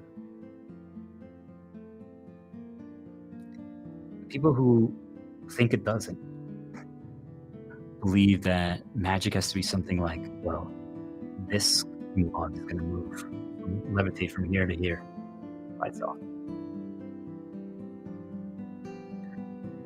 By the way, as you strengthen your connection with your spiritual side, things can move. But it's not the way it's been portrayed in the media. And you know what?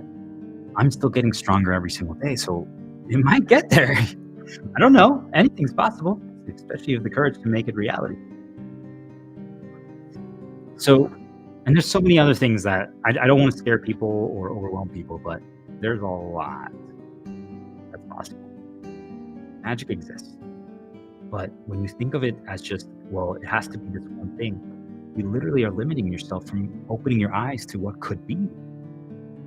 Right? What if it's just different than you imagined? Like, we've been through media and through books, we've been told that magic has to be this. And if it doesn't look like this, then it doesn't exist.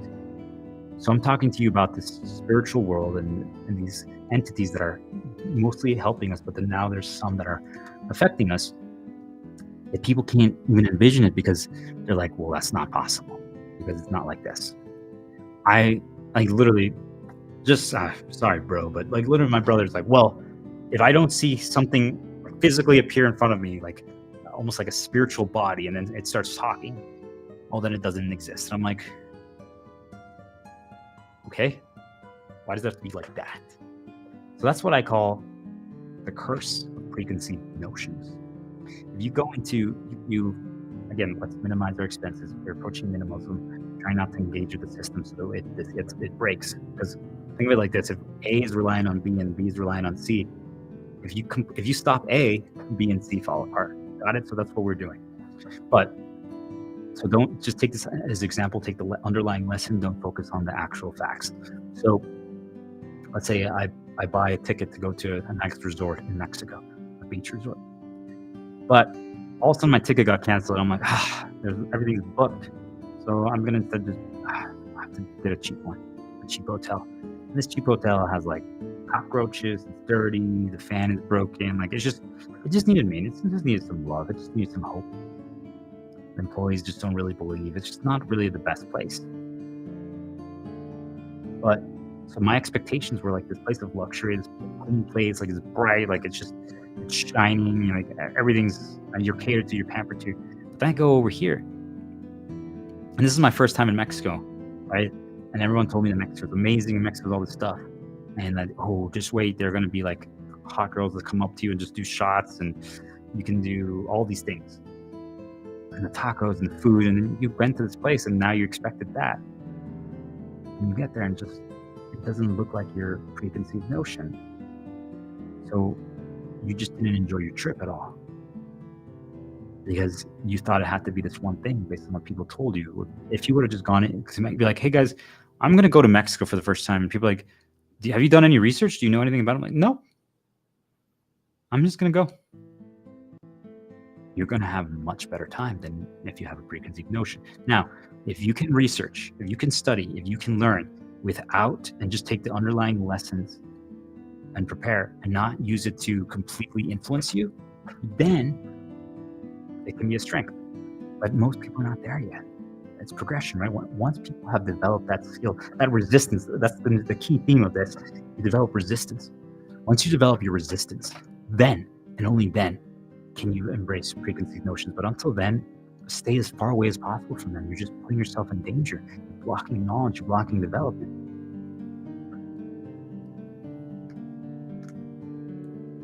Magic exists. Spirituality exists. And the sooner you move away from your preconceived notions and you just open yourself up to like, well, you know what? How about this? Today I'm going to just be like, hey, so I listened to some stuff yesterday. And I don't really believe yet. It doesn't make sense to me that the world could be like this. It goes against everything I've been taught and everything I know. But this dude had a lot of conviction and is telling me that I should just try. Because what good things am I afraid of happening if I try? So here it is. I don't know if you can hear me. I don't know if you remember. Because I clearly don't. But do you exist? Can you show me a sign?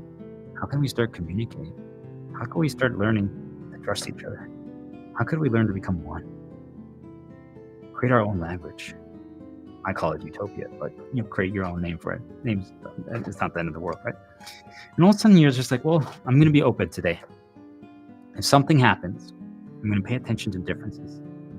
If I go outside, I'm going to pay attention to signs. And signs could be bumper stickers. Signs could be someone who walked by you.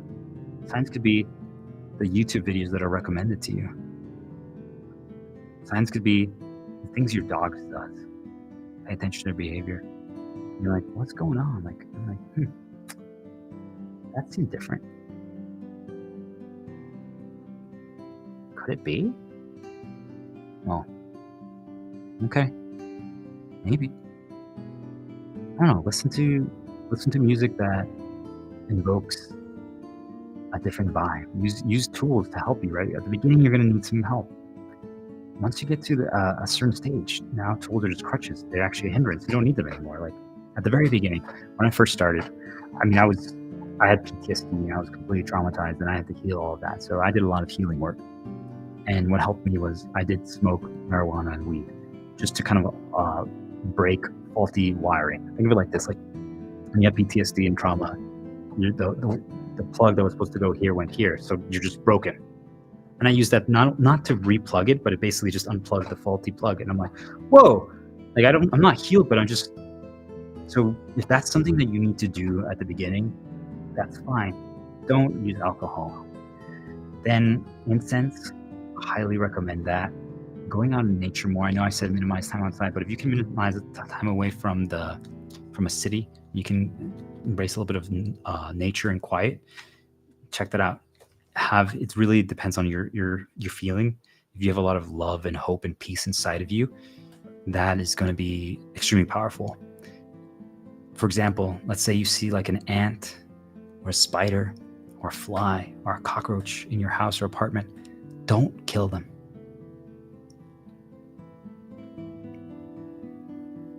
Make peace with them.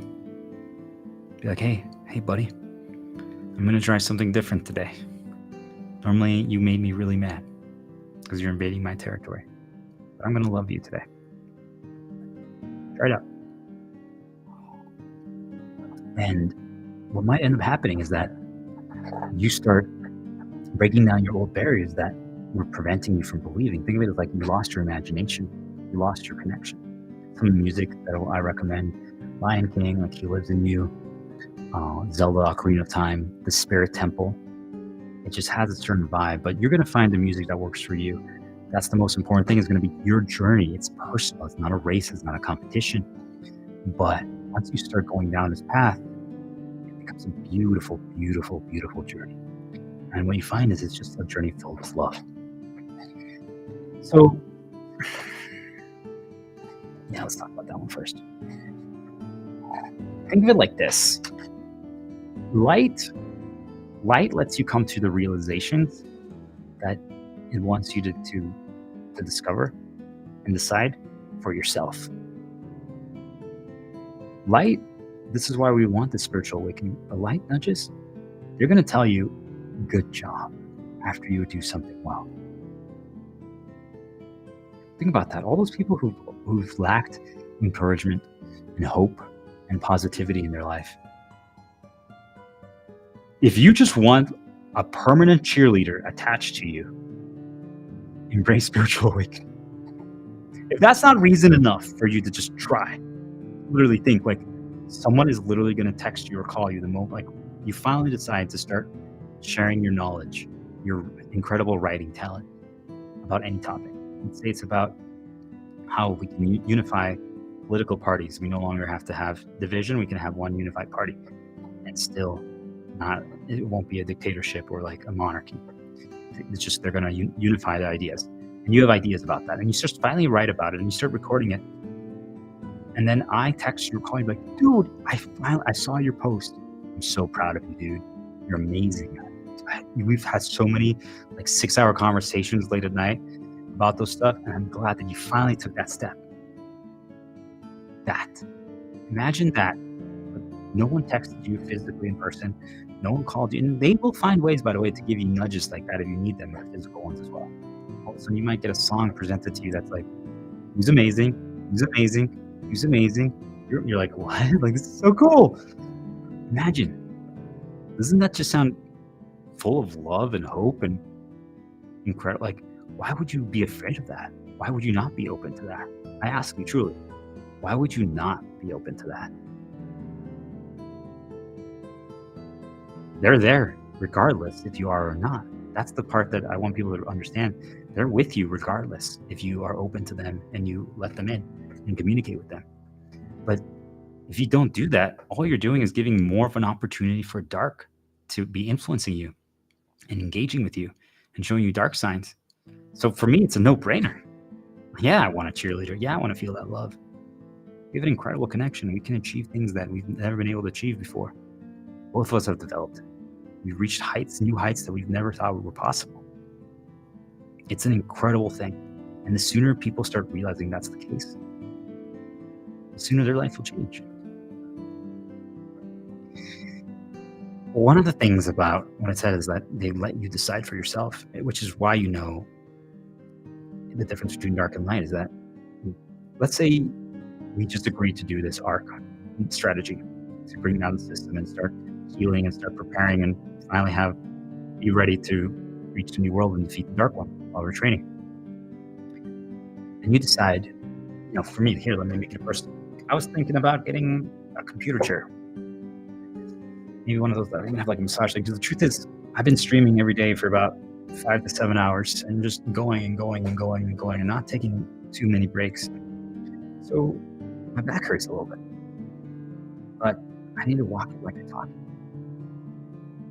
Right? So I can't expect you guys to do something that I don't do. And I was looking at some computer chairs. Honestly, considering how much time I spend, it might be a good idea to do so. It is actually, to be honest, like straight up, like truly, considering how much time I spend in it, it would be a good purchase. But do I really need it? I've actually already spent so much time, and I'm okay. I have a little shoulder massage thing that I got a long time ago that I can use, and it kind of solves the problem. Now, I probably should have already had that chair, and it would have been fine. But you realize, bare necessities, I don't need it. It's helpful. I don't need it. And that's how you need to approach this great hibernation period. You know what? My spiritual connection, what she did? She was like, actually, that's a pretty good chair right there. Look at that review. Good work. She didn't tell me no. She didn't tell me yes. She was just guiding me along. It's like, well, if this is something you want to do, this one's actually a pretty good idea. What do you think? Deep down, I paused and I was like, this is not it. This is not it. I need to remember my mission. What am I trying to get everyone to try? What is in what direction is the world going? The world has already changed. It's already happening as we speak. It is. It's straight up happening right now. Like everyone's embracing the ARC methodology. Everyone's embracing spirituality. Like all these things are happening as we become connected, as the veil has lifted, as reality has changed. So I knew the mission, and she did too. And then when I said that, and I was like, you know what? Nope. Put it away. Close that tab. I'm like, what was I doing looking at that? She congratulated me. She's like, good job. Even if I would have got it, I wouldn't have been punished, but it would have been like, you didn't really need that, And I'm like, yeah, you're right. You see the difference between light and dark? Dark would have been like, get it, spend money, and honestly, try to get this job. This is what you should do. Like, you see, like they're just trying to get you to engage with the system. And light, they understand you. They've come to care about you. And it's every day, it's growing, your understanding, your connection. So just think about that as protection. You have extra protection. They're trying to actually help you achieve your dreams and reach your highest potential. If that's not reason to fight for it and become and embrace it, then what is? Why are people afraid of it? Ask yourself that. Why would you be afraid of such a thing? Truly, I'm curious. Like, if I could be blind to something, I might be missing something that you guys see that I don't. So if there's something that you see that I'm missing, please not only reach out to me, share it, educate people, because I might be wrong. There's always a chance. I might not have the full picture, and if so, then that's why I need everyone to reinterpret everything that I'm saying, to try it out for yourself, and then educate other people. Maybe you realize, wait a minute, he was right about 6, 7 things, but the last 3, no, try this instead. And that might be the unlock for everyone else. You see, like now we're working together, now we're helping, now we're reaching new heights together. This is the foundation, this is the template, this is the thesis. And I fully believe in it, and I know that it works. But it might only work for me. So take what you think works, take what you think, try out everything, and then see, and then just keep refining it. That's the goal. That's the goal.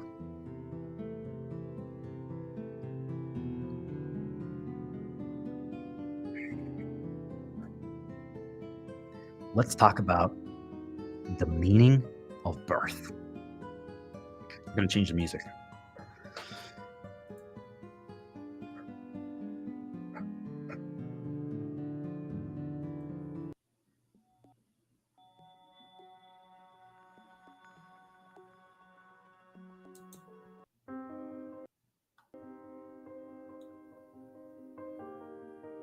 Yeah, let's do it.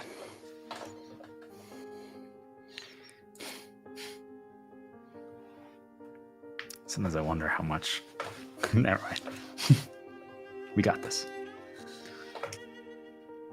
So the meaning of birth.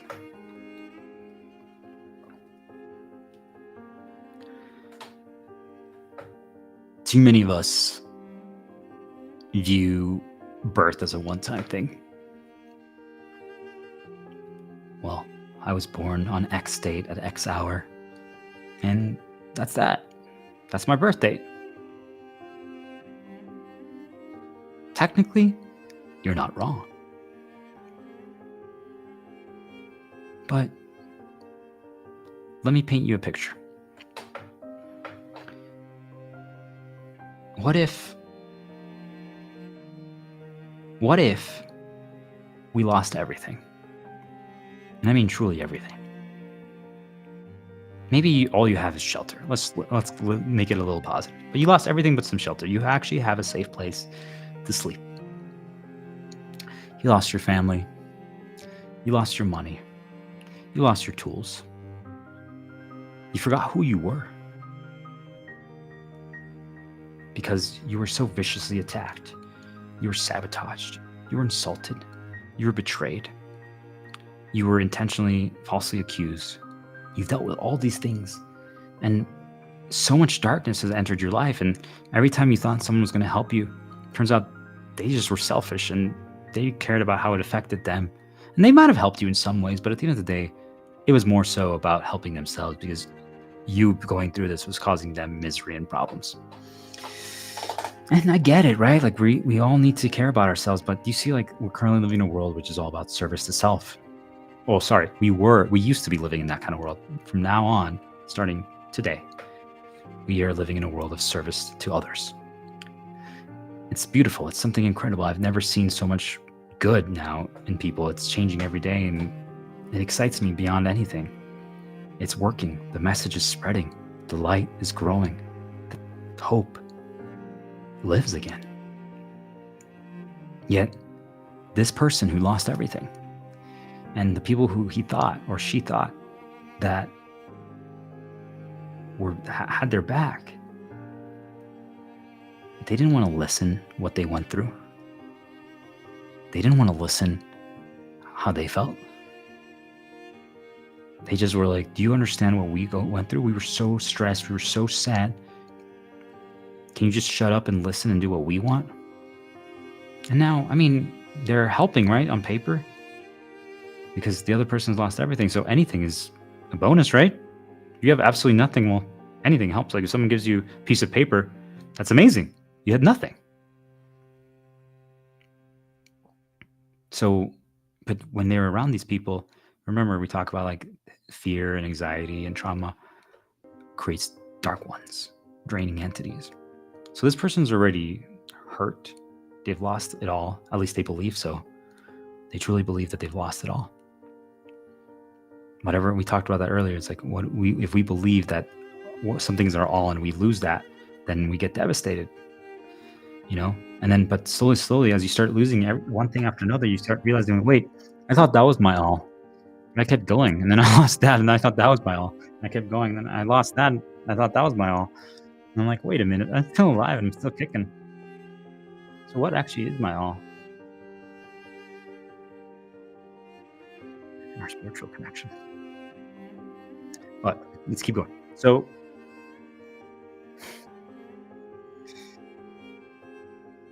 every so often, or sorry, let me backtrack. because of the darkness that has seeped into us from no fault of our own, because of the circumstances that we went through. And I don't think we'd blame anyone for feeling that way. And from the people that they thought were there to help them. And they might have provided some help on paper, but it brought more darkness. They had a dark one attached to them, and they literally just imagine you're already being drained, and now someone else brings another thing, and you're like, oh my gosh, I can't handle this. So one of the problems is that if your shield drops and your health drops, and you just become so beaten up, you actually start losing your memories. Because again, we've talked a little bit about the nudges, right? Dark and light can give you nudges, but if you primarily dark, or if dark is completely entered, most of the things that appear before you are going to be darkness. Dark means triggers, problems. People are going to say bad things to you. It's an endless cycle. And it's just because now dark has all the ins, so you're like, yes, let's go. And it's not your fault. I want to remind people, if it's the first you've heard it, then enjoy it. But there's something, what I call the brain, the memory totem. Think of it as like there's a totem that holds all our memories. And there's a line in the halfway point, the 50% mark. And anything that's below the line it exists in your brain, but it's not really like active, it's not current. Which means that that can be a good thing and a bad thing, right? If it's out of sight, out of mind, it doesn't affect you as much. So what the light and dark do is that they nudge you to give you reminders. But you can also do that yourself, and you can do that to other people. So if you bring up to the top every time you see something, so like right now I'm like, yo, this is the way, Star Wars, Mandalorian, Baby Yoda, Grogu. If you watch those shows or you know Star Wars, now all of you guys are thinking about Star Wars. That's the power of suggestion. That's how they've bypassed our free will, by the way. It's literally just the power of suggestion. So now you bring that up to the top of someone's memory totem. So now we can keep talking about other things. Also, now that memory, basically think of it as like there's a crossroad. Now you get access to new memories that are associated and attached to that. So you're like, oh my God, I used to play a video game, a Star Wars video game, boom. And it all happened because I brought up to the top of your totem Star Wars. Do you see like how it works? So imagine dark is just constantly bringing up to the top the negative things, the bad things. You're like, oh. So if you're primarily surrounded by dark, all that's up there in the 50% up point is darkness. That's why when you see someone that's just constantly causing damage and hurt, and they're just insulting people, and they're toxic and they're exploitative and all of these things, it's because the 50% point and up is just consumed by darkness. And for people who, if they're stuck with like abusive family members or people like that, it's because they became that. It's not who they are. It's just their entire totem is just filled with darkness right now. And if you're in a room, if let's say, especially as people are going to start staying at home more again, we're doing a willingly choosing to do a shelter in place, but this time out of love, not out of fear. If you get triggered and you spawn the dark draining entity, it's now in that house, it's in that room. So the suggestion that I have for people is that is actually when get out of there. Get out of there. Maybe turn on some incense and just get out and start healing outside. Play some music, maybe sit down on the sidewalk and just start remembering something that you did, like if you were really proud of in high school, an essay that you wrote, and it just brings back good memories. Like, oh my God, look at that. And you like look at a picture of the swim team that you used to do when you were in high school. You're like, look at that. That's the way to recover. And then you come back, and then you're whistling and you're singing, and then you come back with your dog, or maybe also your brother. You all left, and you come back and you all feel better. The dark thing is now going to be gone. But imagine if your mom has a dark one attached to her and she never leaves the house. Now, I want people to understand that, think of it like each room, and if you close the door, you are actually protected from the dark thing itself. So locking yourself in your room could be helpful. But the problem is that it can still seep through, and especially like if they just walk by, like the energy, like it's a lot. But if you're not in the same room as them, their dream master, their thing that's sending influences and nudges and affecting your reality can't affect you. So you're protected in a separate room. So that's why I actually recommend people, if you're surrounded by some people that haven't put in the work yet, the bathroom can be a really safe place. Legit. So that leads me to, right? So this person who lost everything forgot. When you have just all this darkness, you forget everything under 50%. So when someone tells me I'm like, hey, when was the last time you said thank you to your dad or to our dad about this one memory that he did? And you're like, I said that 5 years ago. Why do I have to tell him again? I'm like, dude, because he forgot. It's under the 50% mark. Of course, if you tell him, hey, do you remember? He's going to say yes. But he didn't because it wasn't present. It wasn't above the 50% mark. It was down there. Of course, the memory's not gone, but it's just suppressed. It's hidden. So that's why we need to keep reminding people and keep bringing it to light. And it's a never-ending cycle. It's a never-ending battle. And that's why we're creating a new world. But we no longer have to do that. Imagine we literally have to wake up every single day and do this battle against freaking dark. Every single day we have to fight them. That's going to change. That is literally changing. It's already changing as we speak. And it's going to keep getting better every single day as awareness increases, exposure increases. It's getting better. We're getting there. But in this example, I was saying this person lost everything. They forgot who they were. They no longer remembered what they believed in. They no longer remembered what they were good at. They no longer remembered the good times, like maybe with their girlfriend, maybe with their son, maybe with their dog, maybe with anything. They forgot who they were. And imagine if you saw a sign now. Let's say you had a nickname. Let's start with that. You saw a sign when you're outside, a license plate. And it told you, it literally wrote, B star diplomat.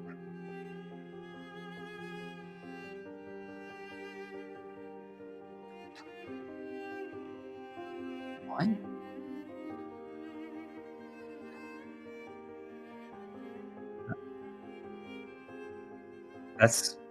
That's who I used to be.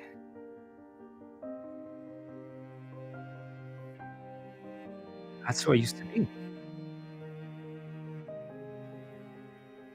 I forgot.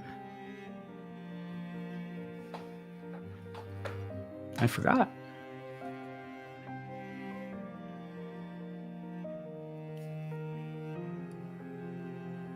I forgot.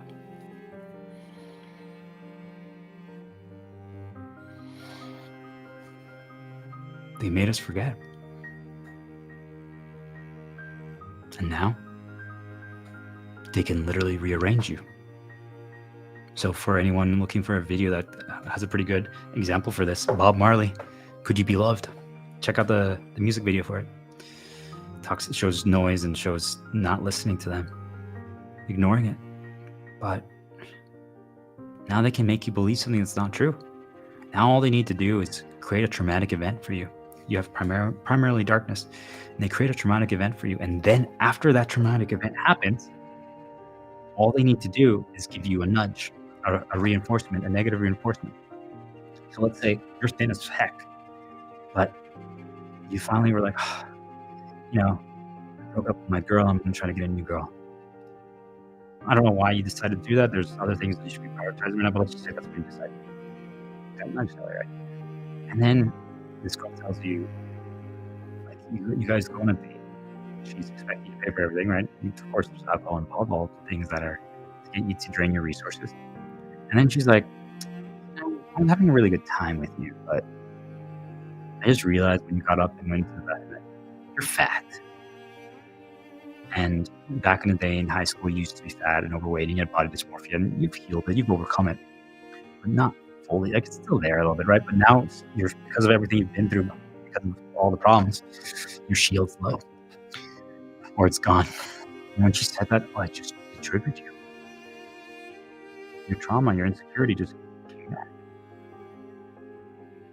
You're like, what? You're fat? She's like, yeah, and that's why we're not gonna date. See ya. So you just got rejected. You just got convinced that the reason why she rejected you is because you're fat, and that's why it reminds you when you were in high school that girls didn't pay attention to you because you were fat. And then you're walking home now, completely depressed, sad. Like, everything the world hates me. Life sucks. And then there's like this drunk guy and this girl. He's like, what up, fatty? Maybe you should try running. And you're like, oh my gosh. I mean, this guy thinks I'm fat. And then you come home and you turn on the TV, pour yourself a drink of alcohol. And there's literally an advertisement for McDonald's. They're like, for the people who realize that, hey, No, body shaming is for whatever, like, basically just encouraging people to eat fast food, don't feel bad if you're fat. You're like, "Oh, no." And you ordered, and you're like, "Well, I'm fat, so what's the problem?" And you're not. You see, like, they triggered it, and then they reinforced it. All those things were not coincidence, just so people know. That's how the world works. They can literally manipulate all those things. That person who said that to him on his walk home had enough darkness in him that the dark one or dark forces can literally nudge him right then to say that, so that as he's walking by, it happens. Now, he could have had like noise canceling headphones in, sunglasses, hat, look down, just run past him, and he wouldn't have activated that event. Right? So that's why I said the outside world can be extremely dangerous, especially if you're trying to heal. You plan your outings carefully. So now he's completely destroyed, right? There's nothing. And we're going to fast forward a little bit just because for sake of time, but what if now instead? So now he's lost it all. He's lost faith in himself. He's lost belief in himself. He has nothing.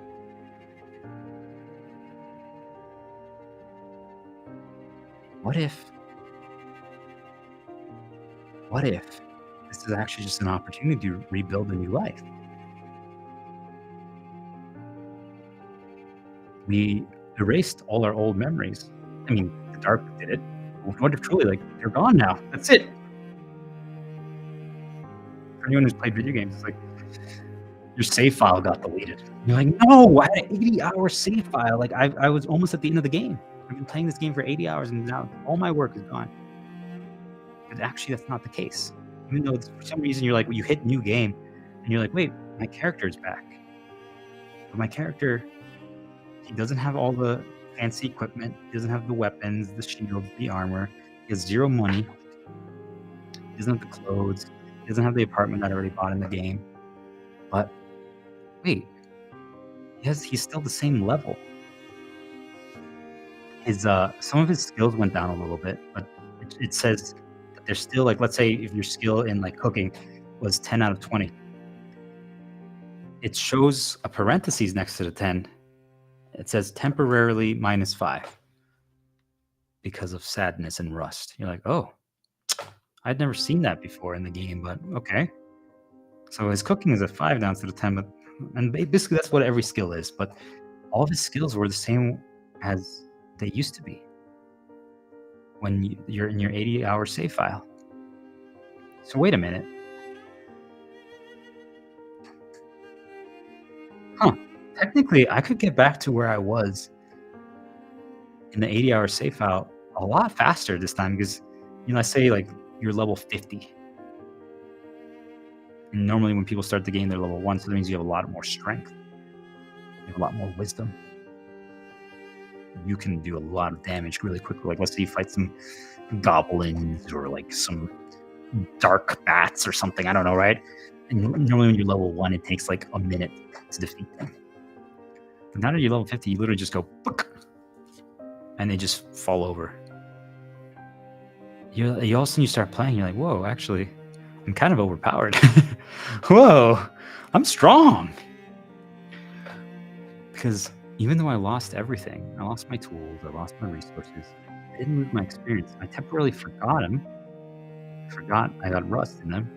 And because of my sadness, because of my despair, because of my desolation, they were temporarily reduced.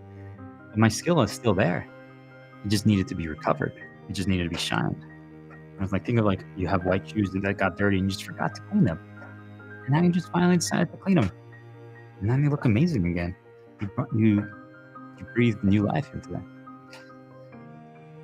So what if actually you now view this as you can rebuild a new life? It's a new birth. It's a new birth. I want everyone to embrace this next chapter in humanity's history, embracing spiritual awakening and all of this stuff. And I know we've all gone through so much misery, darkness, and suffering, but we are creating a new world. We are moving away from all of that, but we're getting there. There's a lot that needs to happen, but that's why I need you to participate. I need you to start engaging with this. You need to start exploring this, and you need to start healing. And I know it's not easy, especially dark has caused so much misery to so many people.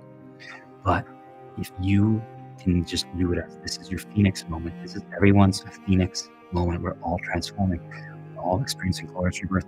It's absolutely sad. It's so sad that so many families have been completely devastated and destroyed and separated right now. So many. And unfortunately, there's a good chance that you might never get back with them. But you will see them again one day. I promise you. But it's like you get to redo life. I know that you didn't want to. No one really wants to. You had made it that far, but you keep your XP, you keep your wisdom, you keep your knowledge. It's an opportunity to meet new people. And I was so against replacing people, but unfortunately, the system and the dark one, the evil designer, did this. And we can just wallow in misery forever and just continue spawning dark things that drain our energy. Or we can just be like, pardon my language, I'm just gonna say, motherfucker, you asshole. You literally stole them from me. You stole that from me. You stole this from me. I'm going to destroy you. I'm going to destroy you with love and helping others and hope.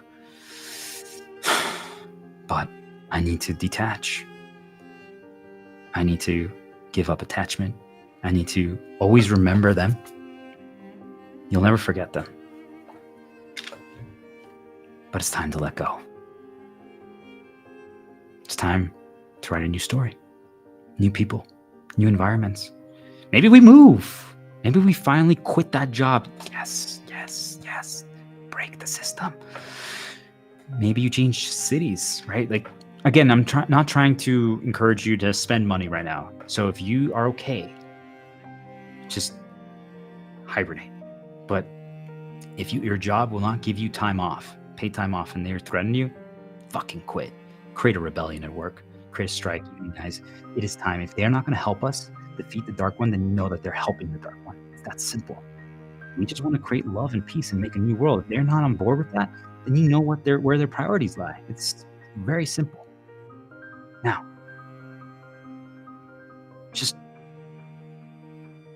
just changing our perspective, right? That's something so terrible that happened. It never will not be a terrible thing. It shouldn't have happened. It was truly influenced and fabricated by dark. But there is good. There is light there. You get to relive your life again. I know it's not what you wanted. It's not what should have happened. You had such a bright future in your previous life. There's so much good that could have been. But that's the reason. That's your motivation. That's what's going to spark the flame, or to spark something inside you to find your inner flame and finally say, no more. You're going down, dark one. If that's not enough, thinking literally that they stole your life from you, then what is? If that's not enough, then what is? I ask you, truly, why are you okay with them just taking your life? When are you finally going to say no more? Why are you just literally waking up every day, letting them affect you, taking away your happiness, traumatizing you, creating insecurity, just to go to work, to make money for someone else so that they can take your energy and so that they can literally create terrible working environments so they can enslave you? It's just, when are you people going to just start pausing and be like, this is not okay? How many more things need to be lost before you just wake up and say, wait a minute. Today's finally going to be the day where I say no more. My old life is over. I am no longer that version. I am now the Star Diplomat. I don't even know my old name anymore. I'm reincarnated. This is a rebirth. I'm something new completely. And that's going to happen to you. Whether you make it a good thing or not is up to you. But you're learning everything you need to know. And it's now your chance to make it right. It's now your chance. These are the building blocks. This is the foundation of everything. It's time to be a new person. And once you embrace and start the spiritual awakening, think of it as like this. You are A. The spiritual side is B. A plus B equals C. And C is something beyond beautiful, something incredible, something that is going to let you march across the bridge into the new world and be the star that you've always been. For people who know Dragon Ball, think of it as the famous fusion dance. Trunks and the other guy. We're making Gotenks over here.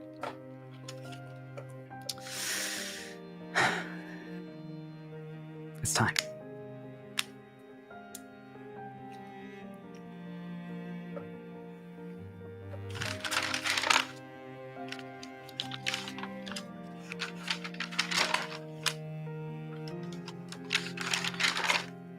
We're going to take a quick break.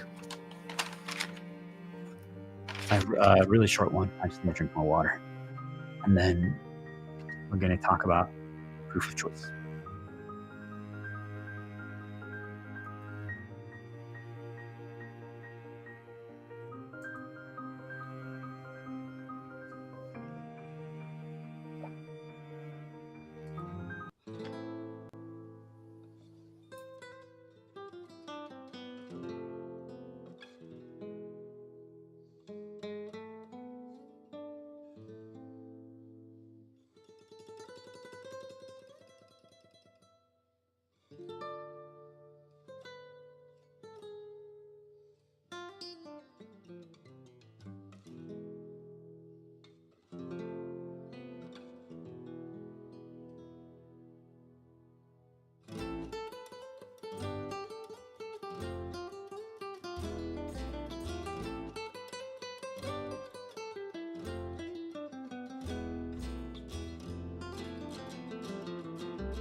All right.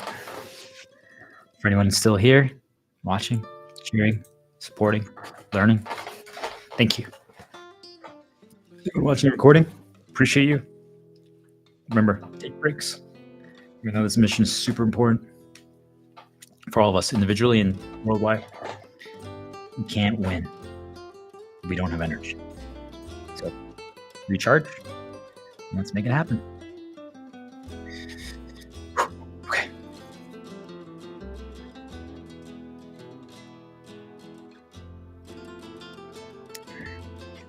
Let's change the music. Let's see, where are we starting?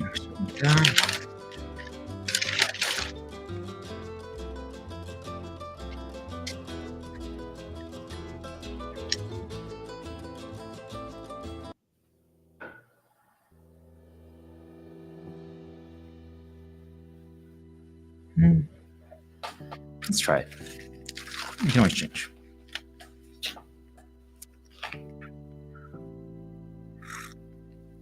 Okay. Where are you, Descript?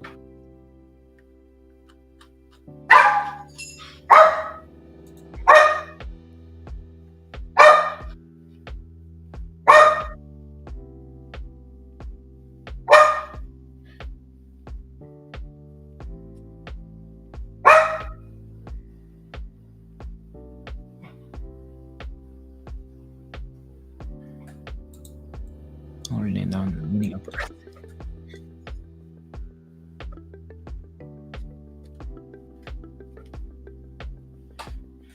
And then now let's new word of choice.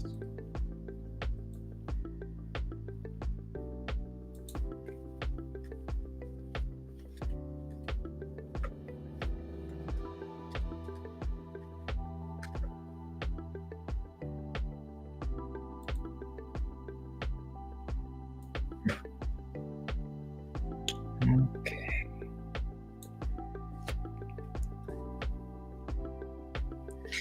All right. Started.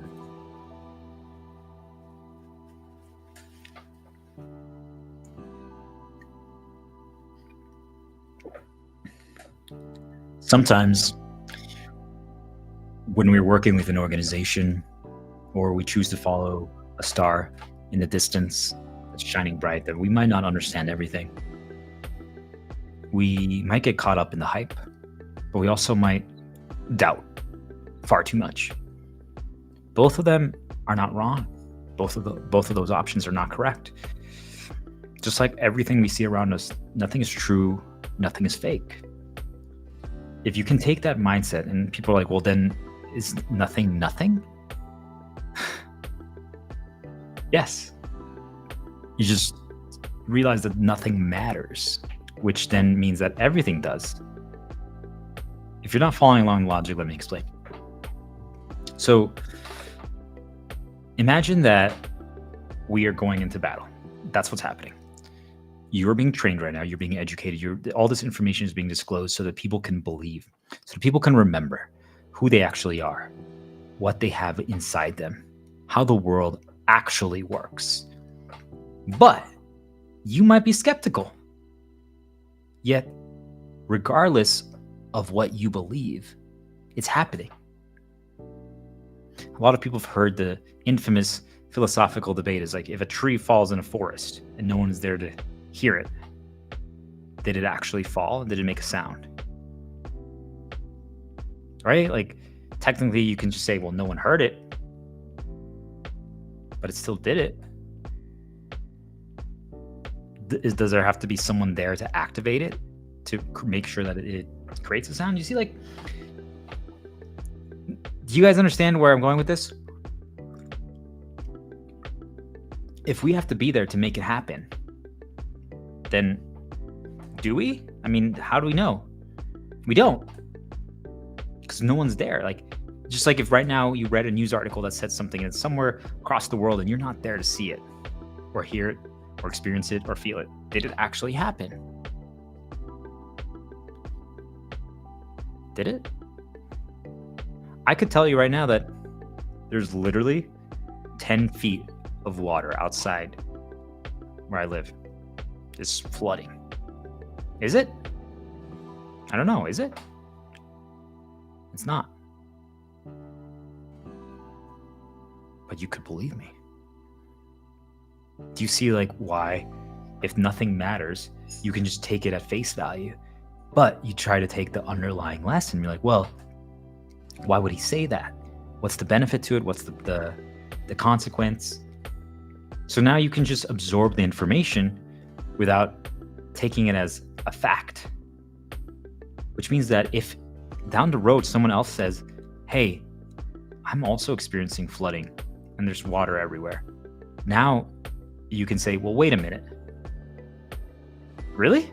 Someone else told me about that. You don't even have to go into the details. You're like, or you don't even say anything. You're just like, okay, that's two people now. Why did they bring it up? I didn't even talk about it. How did they know? Or is it a coincidence? Do you see, like, when you just have the information as like a bullet point in your brain, but you don't make it assign more value or meaning to it than that, it actually becomes a tool. It becomes useful. It no longer becomes a hindrance. It no longer becomes a method of control and indoctrination. It just becomes something that is. It exists. And that's the goal of enlightenment. That's the goal of this training, is for everyone to reach that point. Yes, I'm literally encouraging you to take everything I'm saying as not true or fake. Think about that. If I really wanted to control you just like the enemy does, would I say that? No. Now, you can say that that's all a long con. Sure. But I'm giving you the information. I'm giving you the tactics of how they do it.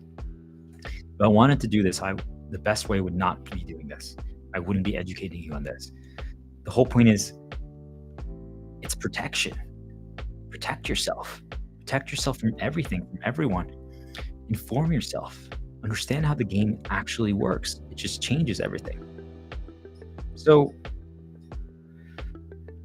this is the first mission for many of you. You just joined the ranks of the Order of the Stars. If you're following along and this is making sense, congratulations, you're kicking ass. You're so far ahead of the majority. I'm proud of you.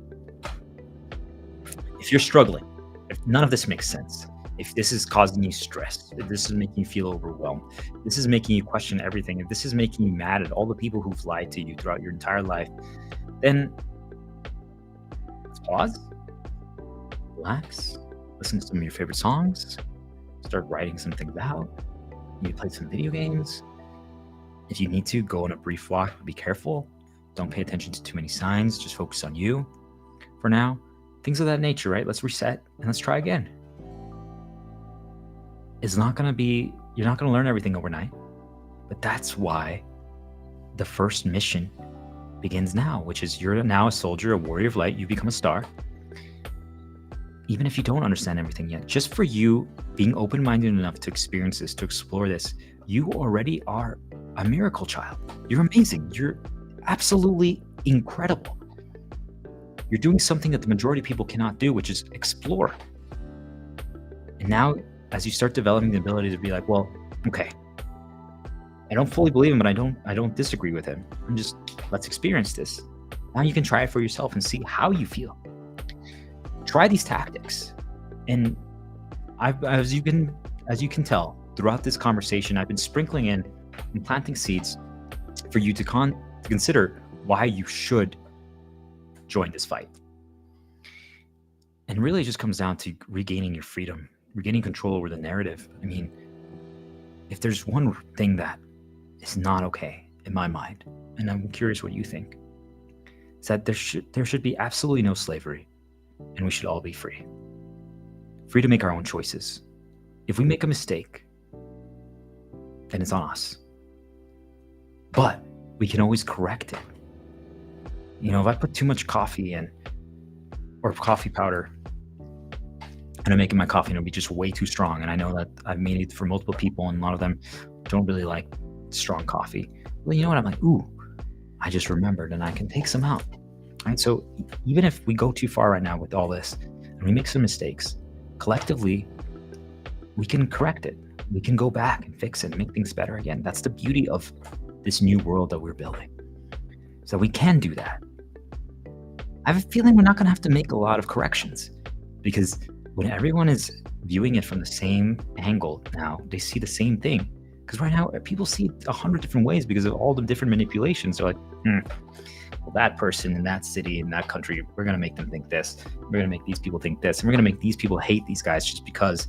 And you see, like, now we're all looking at the same bubble in the middle, but they see it as purple. You see it as blue. They see it as yellow. So no one can agree. Now we're all divided. Now we're fighting. They're like, perfect. And that's the easiest way to create fear and an energy drain. But when we all see the same thing, the same picture, the same color, well, now it's like, okay, how can we make this object in the middle better? And what's this object in the middle? Our new world. That's what's happening. So I want you to find your own motivations. A lot of people use the term find your why. It's not about that. It's understanding what's happening in the world now. It's finding your flame. We've elevated the game. It's realizing who you are, remembering who you are, and just getting to a point where you say, no more am I going to live a world that has completely taken away, to the best of its extent, my free will. That changes today. We broke free. The cage, the door has been unlocked. The cage is open. Now we can fly out. So I ask you, will you choose willingly to stay in that cage that they put around you, even though you can fly free?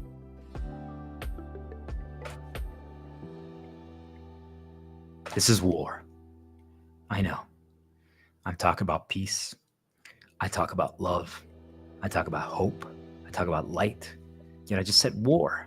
One of the things that's going to challenge you as you start undergoing all this training and learning is a lot of paradoxes are going to be brought up. Paradoxes implying that there's counterpoints. How can you love yet also embrace? How can you do light actions yet use dark motivation?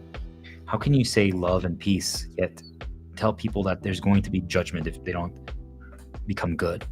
How can you say that we're creating this circle of peace and accepting all and trying to get everyone healed to the new world if we're at war? It's something you have to be able to understand. It's something you have to be able to grapple with, that you can hold both. It's just like, I can hold both drinks right now, and I can choose to drink either one. I could choose to drink both, or I could pour one into the other. Do you see, like, they're completely different. They're two different drinks. They're water and coffee. But I'm able to do that. And you need to get to the point where you can do so, because that way the bias is removed. Now you can think clearly. Now you can actually understand what's going on. Be like, well, wait a minute. Whose side do I align with? Because it's about aligning. It's not about who's right or wrong. You need to find your mission. You need to find your belief, and you need to go full in. If everything I'm saying does not resonate with you, and you think that you like that there's a dark one that's controlling everyone, that's literally influencing every single decision, that's intentionally fabricating scenarios, that's hurting people, that's making them, like a mom truly like destroy all of her daughters and create insecurities in them, and then having them manipulate guys and take their money and, do that stuff because she was just hurt, generational trauma. And you think that's okay. And literally she didn't have a choice. She got completely destroyed by the dark one. And she was chosen. And then now the dark one's like, wow, that worked better than I thought. She destroyed all of her children. I mean, I didn't even have to try. You guys see, like, for me, that's not okay. That's absolutely not okay. But if you like that, you're like, yeah, go mom. What a badass. Then that's your choice. I can't stop you. But be prepared, because we're at war. There's a battle going on. I'm going to try to heal you. I'm going to show you so much love. I'm going to invite you to the circle of peace. I'm going to drag you across the bridge if you let me. But if you fight me, we have powerful allies. We have magic as well. We have powers. All of us do. And as we unlock them and realize that, and we will start working together, we will fight back. So just, why not all choose to be friends, allies, love them? Because I love my enemies. I respect the heck out of them. But if they choose to attack us, if they choose to invade us, they will be defeated.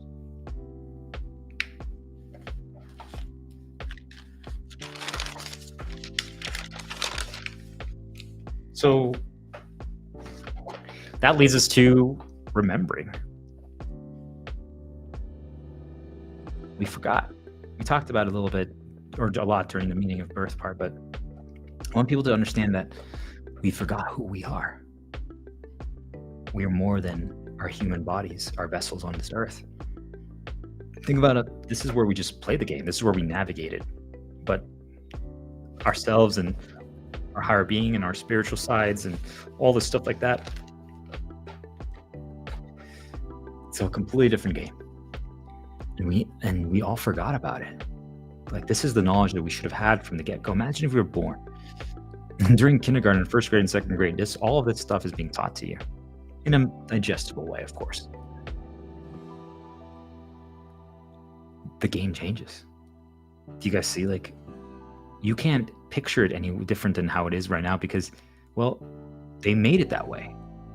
They designed it that way. Think about like any movie that you currently enjoy. Think like Toy Story or something like that.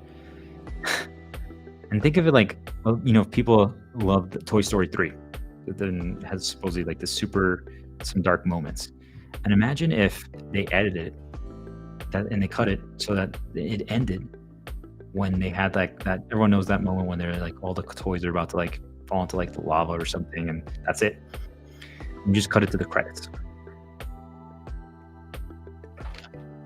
You're like, wait a minute. Let's say you've already watched it before. You wanted to rewatch it. You're like, what? What? That's not how the movie goes. Someone else, though, if they're watching it for the first time, is like, oh my gosh. Wow, Pixar just went all out. That's so sad. Do you guys see? You knew that it was different, but let's say you didn't realize that someone had edited it and changed it up. That's what we're talking about. For you realize the difference. For the other person who never knew, who's never seen it, they just think that it is that way. Reflect on that, guys. Reflect on that. So if right now someone is born today, the world is changing. The world is literally changing. The world is changing before our eyes every single day. As every single day, more people are awakening, more information is being exposed. We're becoming one. The energy is just radiating. The light is so powerful. The dark has no chance. It's absolutely incredible. It's beautiful. It makes me so happy to see so many people embracing this and acknowledging that humanity has always been about helping others. It's beautiful. It's absolutely beautiful. Yet, imagine there's a new kid that's just born. They're going to be born into this world that's happening right now, that's being built as we speak. All they're going to know is this. Yet, my ask for everyone is we need to tell them how the old world was. Not because we were trying to recreate it, but because they need to know the challenges that we overcame. We should not burn the books that talk about this. This time period, this battle, this war, this spiritual war, and this creation of a new world is going to be history that needs to be forever told so that we learn from our mistakes. That's the most important lesson, but we need to give everyone all the information. We can't conceal, we can't censor, because who are we to decide what matters and what doesn't? This child needs to know, hey, the world used to be like this, but you were born during the most impactful era in history of mankind that completely changed everything and elevated their consciousness to a new level. Do you see, like, that kid will have zero struggles embracing everything that I'm talking about. They will take it. They will understand it. They will love it. It'll be so much easier. Like, think about like even the current generation of children versus the boomer generation and that age group with technology. A lot of them struggle to embrace like computers and the internet and social media. Now they got to it, is obviously the dark one wanted them to get completely brainwashed and consumed by it, and they are the ones who need the most help. We need to protect our elders. Straight up, by the way, our elders and our children need to be protected right now more so than ever. If you are gaining access to this knowledge and you're learning, you're training, my ask is please train them. And you don't need to go completely tell them all of this stuff. Ease them in, and we'll talk about how to ease people in and train them more, most likely tomorrow. But just guard them. Make sure they understand they need to get quiet, eliminate the noise. But I tell you all this because do you guys see, like, you'll have an easier time. They'll have an easier time than you. remember. Join me. Join me in making a wish. Some people call it manifesting. Some people call it praying. Whatever works for you. Okay? But join me in making a wish for a new world. For a world where we are united. For a world that we believe in each other. A world that we no longer have to have wars. A world where we're no longer enslaved exclusively just to help other people and corporations and make them money and just get all our energy drained. A world where we can pursue our wishes, our hopes, our dreams. A world where helping each other is the norm, not the exception. A world filled with love. A world filled with limitless possibilities because we're free and we choose to fight for a better world daily, not because we have to, but because we choose to and we want to. That is the world that's being created. That is the world that is literally forming before our eyes every single day. New blocks are being built. But I can't do it alone. We can't do it alone. We need everyone to join in to sing the song of hope, deliverance together. I need you to join me. I need you to spread this as far and wide as it can be.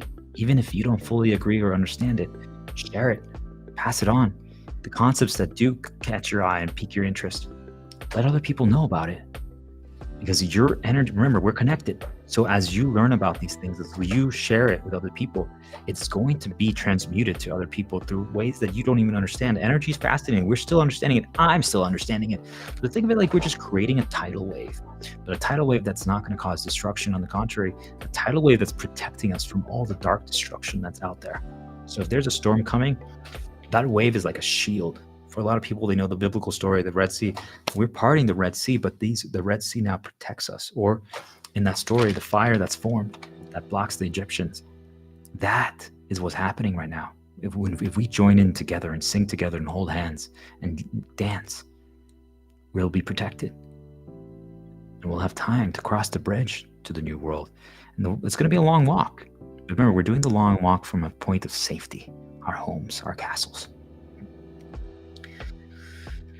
Let's talk about illusions and what the dark one does. It has many names. First of all, I want people to understand that it has many names. And many different media and art forms have been trying to decipher what it is. And I commend all of you. Your work has not gone unnoticed. So one of them that I want to specifically call out, and most of the topics that I've talked about today comes from this series. It's an absolutely incredible series. It's an anime series inspired from Japan. And they have anime and mangas, but they also have video games. It's called the Tales of series. So, for example, Tales of Symphonia, Tales of the Abyss, Tales of Vesperia, Tales of Zestiria, Tales of Berseria. And absolutely incredible stories that I encourage everyone to explore. You can play the game on an easy difficulty and just truly experience the characters and the story. There's a lot of lessons that I've talked about today that are heavily inspired by those things. There's really, really powerful stories in video games, and it's been underappreciated for far too long. But even if the stories don't connect with you, the music can make you feel, and the majority of them are instrumental, which is absolutely so powerful for meditation, for spiritual awakening, for focus, for basically invoking emotion.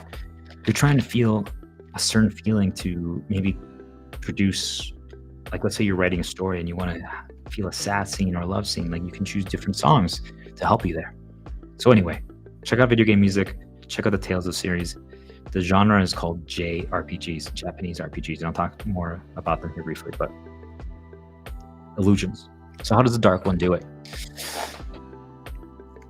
It took me a long time to understand that some of the things that I was seeing wasn't people that it just fabricated out of thin air. Now,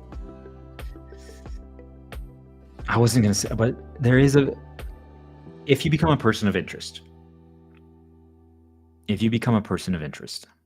which means that you are one of the Ordered Stars commanders and you truly are leading the charge, you're training countless people, you are a full believer. I want to prepare you. I'm not trying to scare you because that's the opposite of what I want. I want you to believe. You're chosen for a reason. All of you are chosen for a reason. If this is getting to you, it means that you were chosen. It means that this was meant to appear before you. There are no coincidences in this world. It means that you are destined for greatness. You are amazing. So if you're going to, which means that you will catch attention of the dark.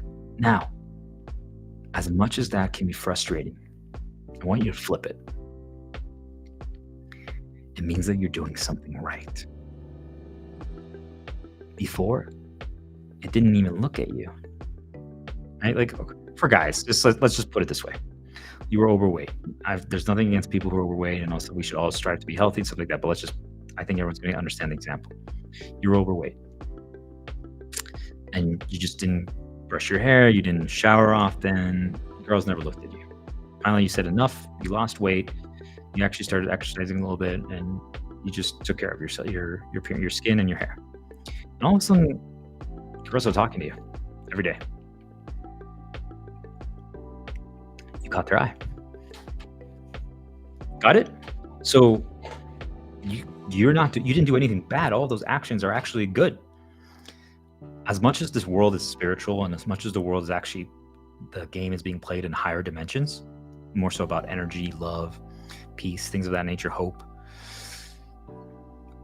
The actual navigation of it is a physical game through our vessels. So anything that helps your physical vessel be at its best is good. It lets you communicate and connect with your spiritual side more. So this is a nudge for everyone to pursue healthy habits, to eat healthier, to take more breaks, to make sure you sleep, to make sure you drink lots and lots and lots of water, cut out alcohol. I'll be having specific stories about this, but limited sugar balance, right? Like, you can enjoy it, reward yourself, especially as you start embracing creativity and art. But be careful. Let's get healthy, guys, so we can be at full strength, so that we can survive. It makes your shield stronger. You have more health, and that means that we have less openings for the dark one. But do you see what I mean? Like, you did nothing wrong. You got healthier, you exercised, you took care of yourself more, and you did it mostly for yourself. But there's nothing wrong doing it for them as well. So many people are like, well, that's vain. I'm like, no, you had a reason to do it. You had a motivation. That's your dark motivation, is I did it for the girl. The light actions are all the things that you did for yourself. Got it? So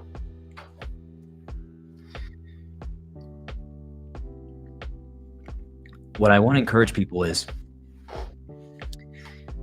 you see how now you have the eye of something, but you did nothing wrong. So now if the dark one has its eye on you, you're going to have more attention. Unfortunately, it might mean that you have to be more on guard, but you're learning the lessons. You're prepared. You can handle it. You're only going to be targeted because it means you are actually ready to handle it. You're stronger than you know. So that's why I say, I want you to flip it. Be like, oh my gosh, like, look at all. And this is really important. So pay attention.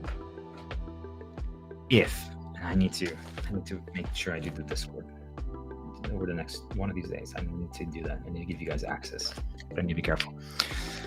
Access is dangerous. So I'm weighing very carefully what I do, because the more access that I give to people, the more ins that I have to be infiltrated. You see the challenge? If you are struggling and you're getting bombarded by attacks and you just don't know what's happening, please, this is my prayer. Know that the Star Diplomat is here for you. I have seen it. I've seen it all. I can tell you exactly what's happening, why it's happening, where they got in, how it happened, and what you can do. I'm here for you. There's no catch. There's no charge. I'm just going to help you. I can't give 20 hours of consulting and one-on-one time to every single person in the world. That's why I'm just streaming and just talking. But if you actually elevate yourself to commander status, or even just one of the first who's leading the charge, please, if you're under attack, even if I can't get to you right away, I will send help. I promise you, you will be helped. not only by me, but by the light. We're on the same side. They will help you. I promise you. We will send you blessings. I promise you. We will heal you. We will protect you. You're really safe in our arms. Pay attention to those hands, those arms. We got you. Okay? Don't give up. If you catch its eye, it means that you're on the right track. I know that sounds counterintuitive, but it's true. You got this. Now we just flip it. Now it means that you're talented. It means you're so capable. Okay. So now you see that you got to keep going. Don't stop. So what are they going to do? They're going to create illusions. And if you elevate your game to the point where you're targeted, they can truly, by the way, I just want people to know this. They can manifest things out of thin air. Straight up. Straight up. Let's say you had a really bad ex-girlfriend. It's one of your trauma triggers. You go on a walk and they want to fuck with you, you will literally see her. Or someone that looks 99% like her. Same behavior, mannerisms. Like truly, like most people don't realize that we kind of just glance at things. So if something's like 90% similar, it can cause you to have a certain memory, or it can make you think. You like literally, if you ever have seen something like, dude, what are you? Oh wait, that's not you. I'm sorry. That wasn't an accident. They did that on purpose. They literally put someone there that they knew was gonna remind you of that, an event, a person. They literally can fabricate illusions. Now, the part where I'm still studying, I'm learning every day. The part where I'm trying to understand is, did they manage to pull that person there from like 3 cities away? Like for some reason that person decided to come to the city, they got nudged so hard and they just decided to stand right there and they're smoking because your first ex-girlfriend was a smoker. Right there. Exactly when you went on a walk. Could it be? Possibly. But that's where I say don't get lost in the details. Like, why do we need to know exactly how it works? The point is that happened and you know that that's not an accident. Like, really? She looks exactly like her. How is that possible? People are like, of course this. No, guys, come on. Stop. Stop justifying and gaslighting yourself and justifying the villains and gaslighting yourself. It's time to wake up to the reality of this world. You catch their eye, they can literally do those things to you. I promise you, there's so many other terrible things that they can do that I'm not going to reveal just yet because I don't want to give away the deck to the bad guys.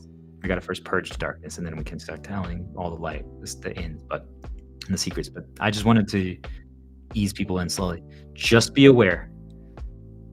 They can literally fabricate an illusion, events, things like that are not real. Truly. They can say that someone's after you and no one's after you. And then while you're outside on a walk, someone's be like, move or this will happen. And you're like, oh, did I just get threatened? I'm serious, guys. To that level. Be careful. It's not real. It's an illusion. It's not real. It's an illusion. They're trying to create fear in you. Once they understand how they can get you to be afraid. Because remember, what does fear do? Fear spawns the dark entity that can drain. It's basically a root connected to the evil tree. And that root has access to you and access to everything else in the room and all the other people around you.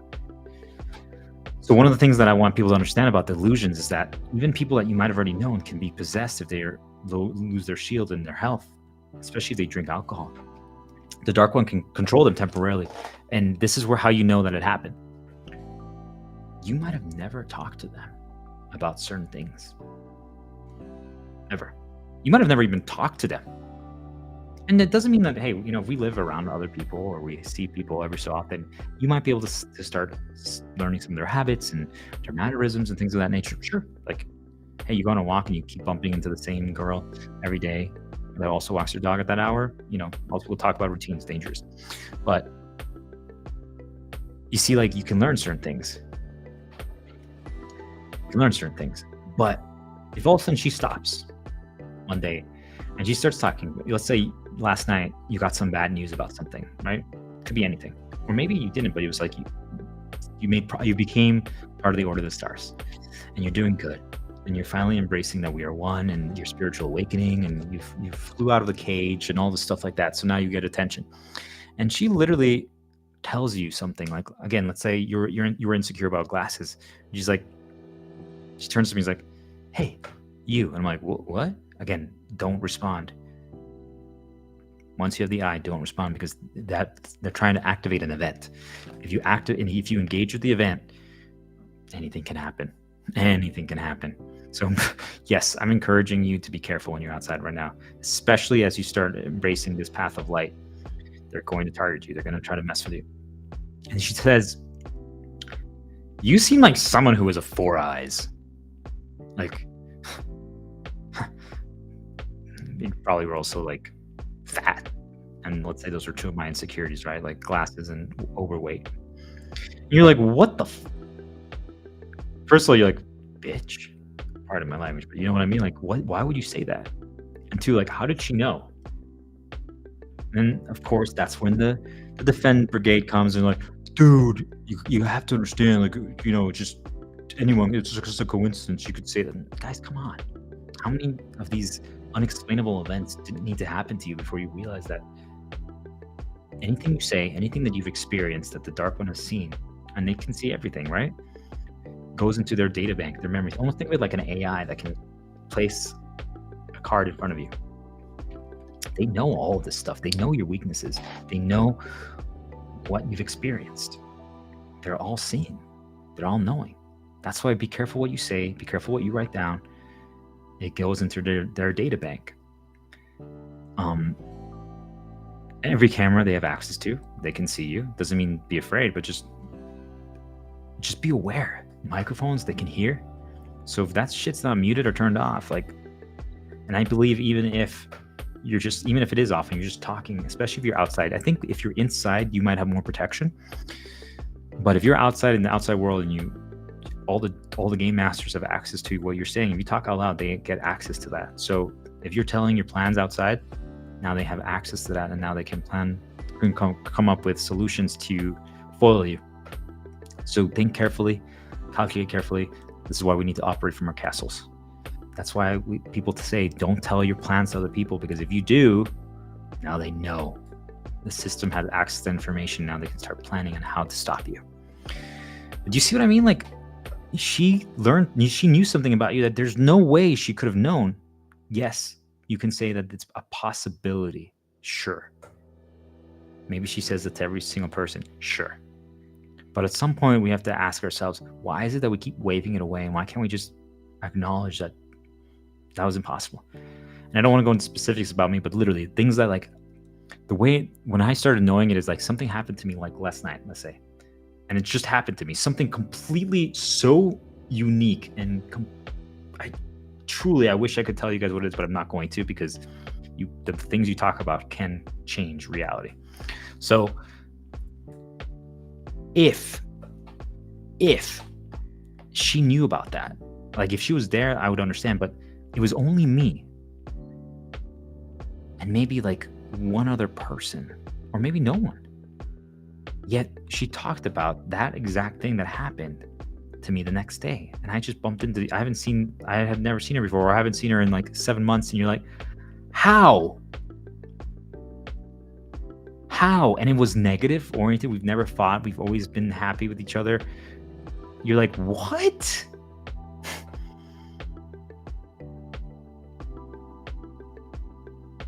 The sooner you can accept that this is how it works, the sooner you can protect yourself. They're trying to trigger you, trying to cause fear. So this leads me to the question of, can an illusion make us do something, an X action, willingly? If most people don't know it's an illusion, can you make a group of people do something? You don't even have to force them. You can literally make them believe that it's real, and then they'll do it.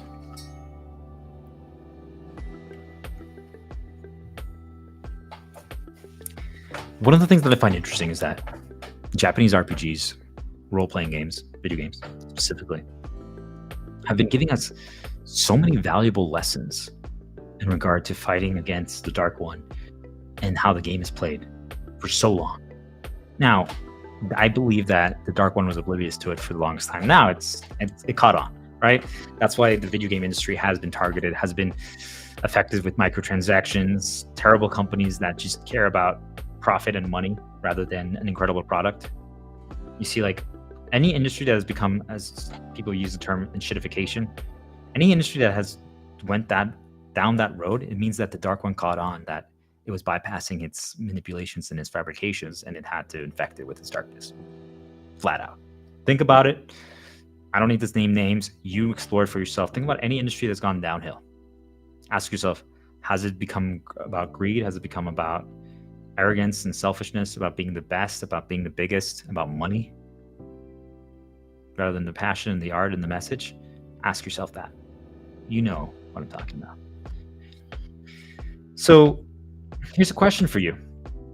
So that comes from like the Japan, it comes from the foreign countries. In the United States, manga and anime also have so many stories that if you really look at it, there are many lessons to be learned about what's going on currently in the world. Explore it, guys. I mean, Dragon Ball, Yu-Gi-Oh!, some Pokemon stuff, Scrap Princess. I mean, guys, it's everywhere. It's everywhere. Don't be afraid of manga, anime, video games, all those things. Just view them as an art form, view them as a story, view them as something you can learn from. It's absolutely beautiful. It's absolutely incredible. We all need to embrace those things. Why do you think, ask yourself, why do you think that these art forms, these storylines, these incredible works of, like, can you create something like that? Yes, you can create something. It might not be that. That's what I'm pushing everyone to do, to embrace our creative side and create, teach, share lessons. Maybe you know one of the tactics that the Dark One does that you didn't know was the Dark One, but you were like, you can share an answer, an example, and be like, hey, this is what I went through, this is how I defended against it. We need to all be trained. We need to be prepared. But here's where it gets interesting. In the United States, there has been this push to, it's gotten better. It's gotten better over time. I will say that. It seems like there's a lot of light counteracting these negative nudges. But I mean, think about how video games were villainized. Still to this day, right? It's gotten so much better, but think about that. Like, why did people hate video games so much back then? Why did people try to make it seem like if you played video games, you were the worst thing in the world? Maybe it was light trying to protect a way for lessons to be, but what if it was dark? That was intentionally trying to prevent people from getting access to this information and these lessons. We were being trained through these things. We were creating an army of stars. So all you guys that think you're an ultimate geek and that you have no value, all those people who can play Dark Souls perfectly, who can do the ultimate challenge runs and speed runs, you are one of the most important warriors of light out there right now. Straight up. All you geeks, all you nerds, stand up. Pat yourself on the back. It is your time to shine. We need you now more than ever. And considering that this battle is not a physical battle, this is a mental and spiritual war. Which means that who cares if you're slightly overweight and you snack on too many things? You're going to work on it. But keep playing your video games, keep learning the lessons. You've learned progression. You embrace challenge. You understand how the game actually works. Game design applies to life, period. The game of life. You're ahead of the curve. You're already a star. Now it's time to remember. Wake up. Embrace your spiritual side. You are one of the key heroes. So all of you guys that have been learning since a young age, video games, guess what? It's about to pay off. You're awesome. And for those who haven't embraced it yet, now's your time. You have so much fun ahead of you while also learning lessons. And then now you're applying your unique knowledge that you got because you didn't spend your time playing video games. You got other experience, other skill sets, and we need those as well. Everyone's skill set is absolutely critical. It's just your role is going to be different than them, right? You're learning now the skill sets and the knowledge that we already had, that they had, But now it's your turn to share what you've learned. We need your help. Everyone is needed. Everyone has a super important role to fulfill. But anyway, so could the Dark One be located in the United States?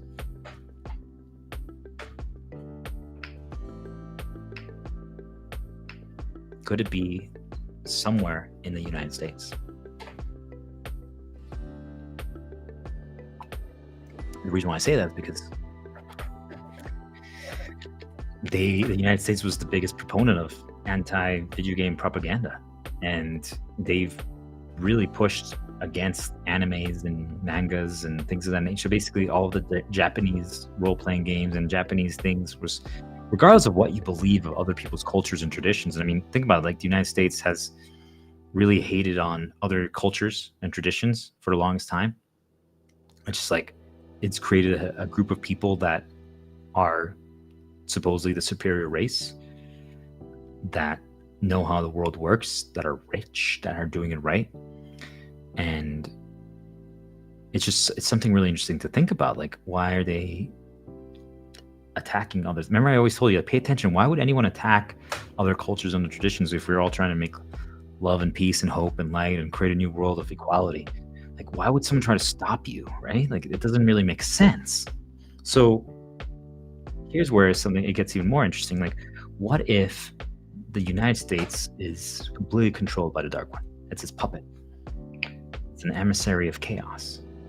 What if people are like, wait, so is the US the bad ones? I'm like, no. What if actually Russia is as well? What if everything that's happening in the world scale at any event, and let's be real, it's just a few players. Most people are not even playing the game, right? It's just like what's happening now, what I'm doing. For the longest time, I wasn't in the gladiator arena. I walked out, and now I'm back in it. So why are only a few select people in the gladiator arena? Think about it. Is everyone who's in the gladiator arena and the political scale, I call it a puppet show, but are they all being controlled by the Dark One? I say, pay attention. If they're both on the same team, what could you do? You could literally fabricate scenarios. So like, let's say I'm trying to piss off my brother, my sister and I, and we are on the same team. We're the Jokers Club. We make jokes and we do pranks. And my brother doesn't realize that we're on the same team. We haven't told him. And he thought that we're all like, it's a free for all. And literally I start poking him. She starts poking me. He's like, why is everyone focusing on me? And I'm just laughing at her, and I wink at my sister and keep it up. Do you guys see, like, you can give the illusion that, hey, this is a battle. We're like, and then once in a while I might be like, sis, stop. Don't even try to mess with me or else. But I have no intention of doing anything bad to you. I mean, just ask yourself, guys. Why is if the United States and Russia are fighting each other right now, why are they fighting through a proxy? Why wouldn't they be fighting directly?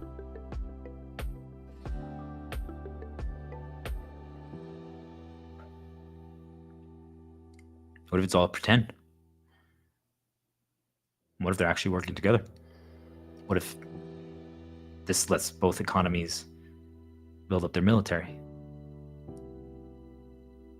What if, like what I'm saying, like, you see, like, it's all for money, it's creating fear, it's creating insecurity, it's creating trauma. I mean, just think about all those poor people, the citizens in those countries.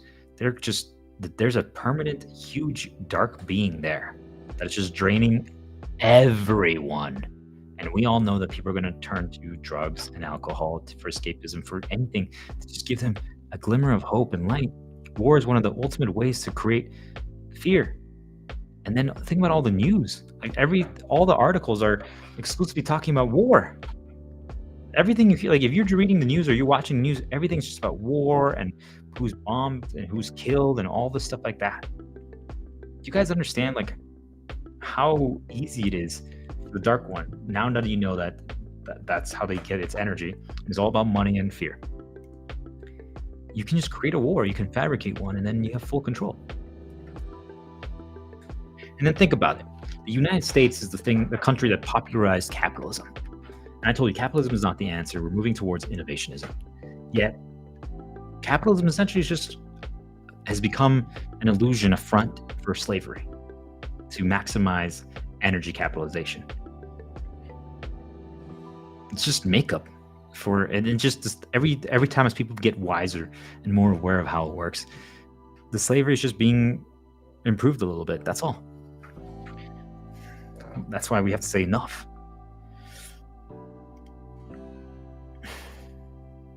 Now, what if I told you that the United States was chosen to be the country to lead us into the current world? Leah, that's enough. No noise. Things are happening. Pay attention. Whenever there's differences or noise or things of that nature, it means that something is going on. You're on the right track. You caught the eye of the dark one. So if you can make X country win a battle, so think about World War I, think about World War II. Who was the hero? Who was the hero, guys? Think about it. There were multiple, but who was the hero? The United States. So now, how do you create a new superpower? You make them be the hero. Now they are the de facto. So now they decide the narrative. They are the one who gets to be the judge and jury. So you're telling me the Dark One is not going to be attached to that? What if the Dark One literally chose them? Because it's like, we can make them be the ideal so that every other country copies them. How do you get other countries under the control of the Dark One? Obviously fear, exploitation, slavery, genocide, like all. If they don't know how to copy the United States, they will do those things. But the rich countries, the other ones that are like thriving, think of it like in Europe, all those countries, well, they're like, well, the United States is doing something right, so we're going to copy them. We're going to follow capitalism. Not exactly, but we're going to start like embracing that, because clearly, I mean, look at their tech companies. Look, they built phones that changed the world. They built the computer, like, so we gotta follow them.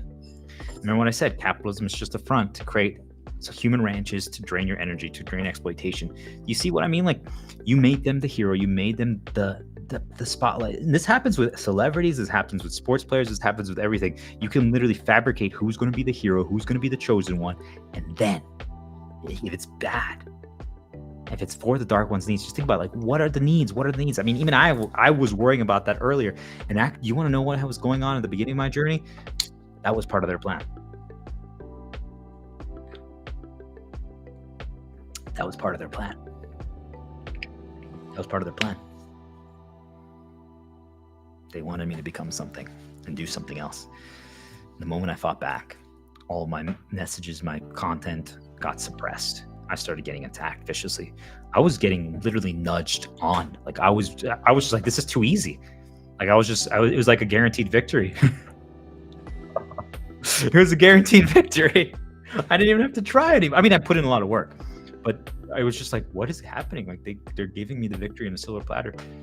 But then when I said no more, I caught on to what was happening with some help, with a lot of help. And I woke up and I snapped out of it. All of a sudden, everything changed. So ask yourself that. Imagine if the United States said no more. The United States will finally fight back. Wake the fuck up, government, people. United States, stop being the pawn of the Dark One. You can literally be the hero again, but this time, you're finally saying no more. You're no longer going to be its slave. You're no longer going to pretend to be the good guy when really you are facilitating the greatest consumption of energy. You literally are the reason why it has the most energy possible. It's time for you to change. Be the leader that you are. You're an incredible country. You have an incredible vision. The founding fathers had such a perfect vision for it. Of course, it needed to be refined, but a country that was built on such incredible values, how did we get so lost? Because we let the darkness in, and now it's just consumed it and it's completely changed the country as is. So do you see what I mean? You create an illusion. You make people believe. I mean, all the American dream, think about that, guys. It's literally just to get people on the treadmill. Make as much money as possible. Spend all your time working. Just become an energy slave. Watch your news. Get brainwashed. You don't even have to try. Everyone, all the other countries that look up to the US, all the people who live in the US, People are literally moving to the US to become capitalistic slaves. Literally, they're like, I want to move there and make money so that my energy gets drained.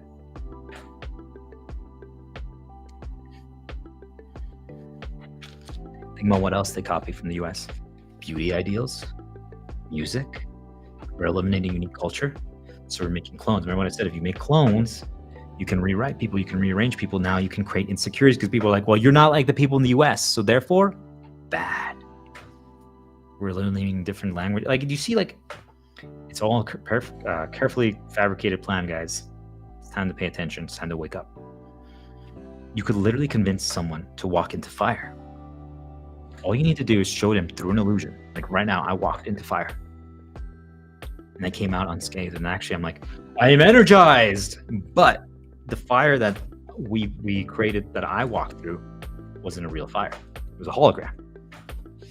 I walked through it, and then like smoke sizzled off of me, and they had like a smoke machine attached like underneath my shirt. But people couldn't see that, right? Think like magicians, right? It's illusions. Now everyone else is gonna be like, oh my God, I want to do that too. So they walk through the fire. Now we create a real fire. And they don't know that either like I was immune or it was just not real from my situation. And all of them now being burnt alive. And now this creates fear, and now this creates damage. Do you ever wonder why you don't get the same results doing X thing as someone else who did it? Yes, if you imitate someone else's techniques and strategies, on paper, they have more experience than you, right? They've practiced it longer. They might have been the ones who invented it, or maybe they were given that information, that knowledge. So they just have a head start. But truly think about it. What if their situation, their success, like I told you, it truly seemed like I 100% believe that they were giving me the victory on a silver platter. They had a certain intention. They wanted me to be one of the Dark Commanders. That was my destiny that they had chosen for me. And I fought back. They were using me to train AI, by the way. I was literally meant to train AI. Just so that everyone's aware. That was part of my mission. Also to cause major disruption between people. Just hate narcissists. They wanted me to kill narcissists. But that was never going to happen.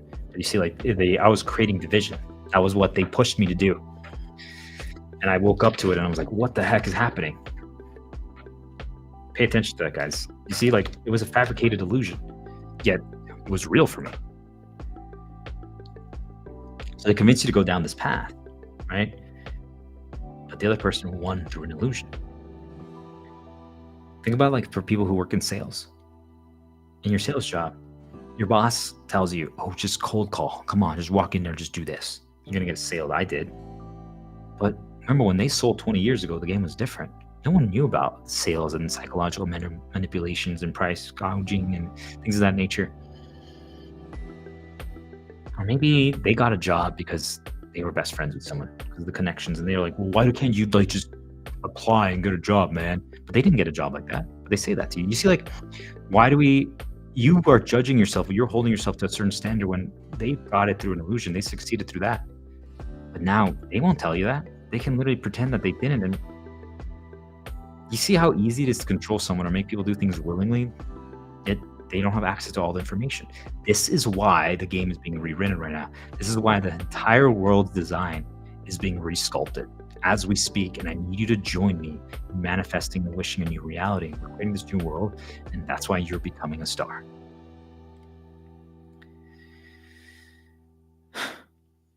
It's time. It's time to shake up the game.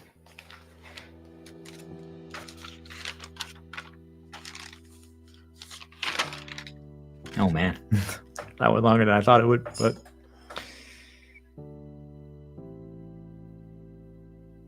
we're gonna just take a quick break, quick bathroom break, and then we are going to get into proof of choice.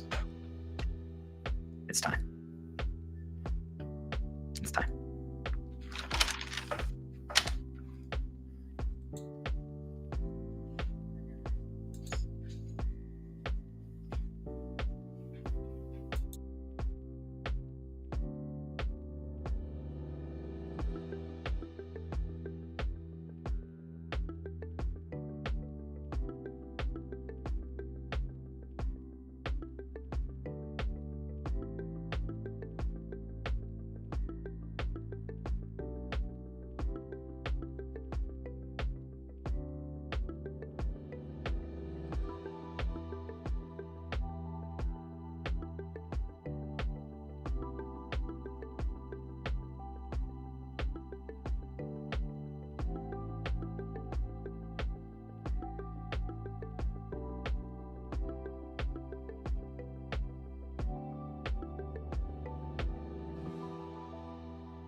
All right.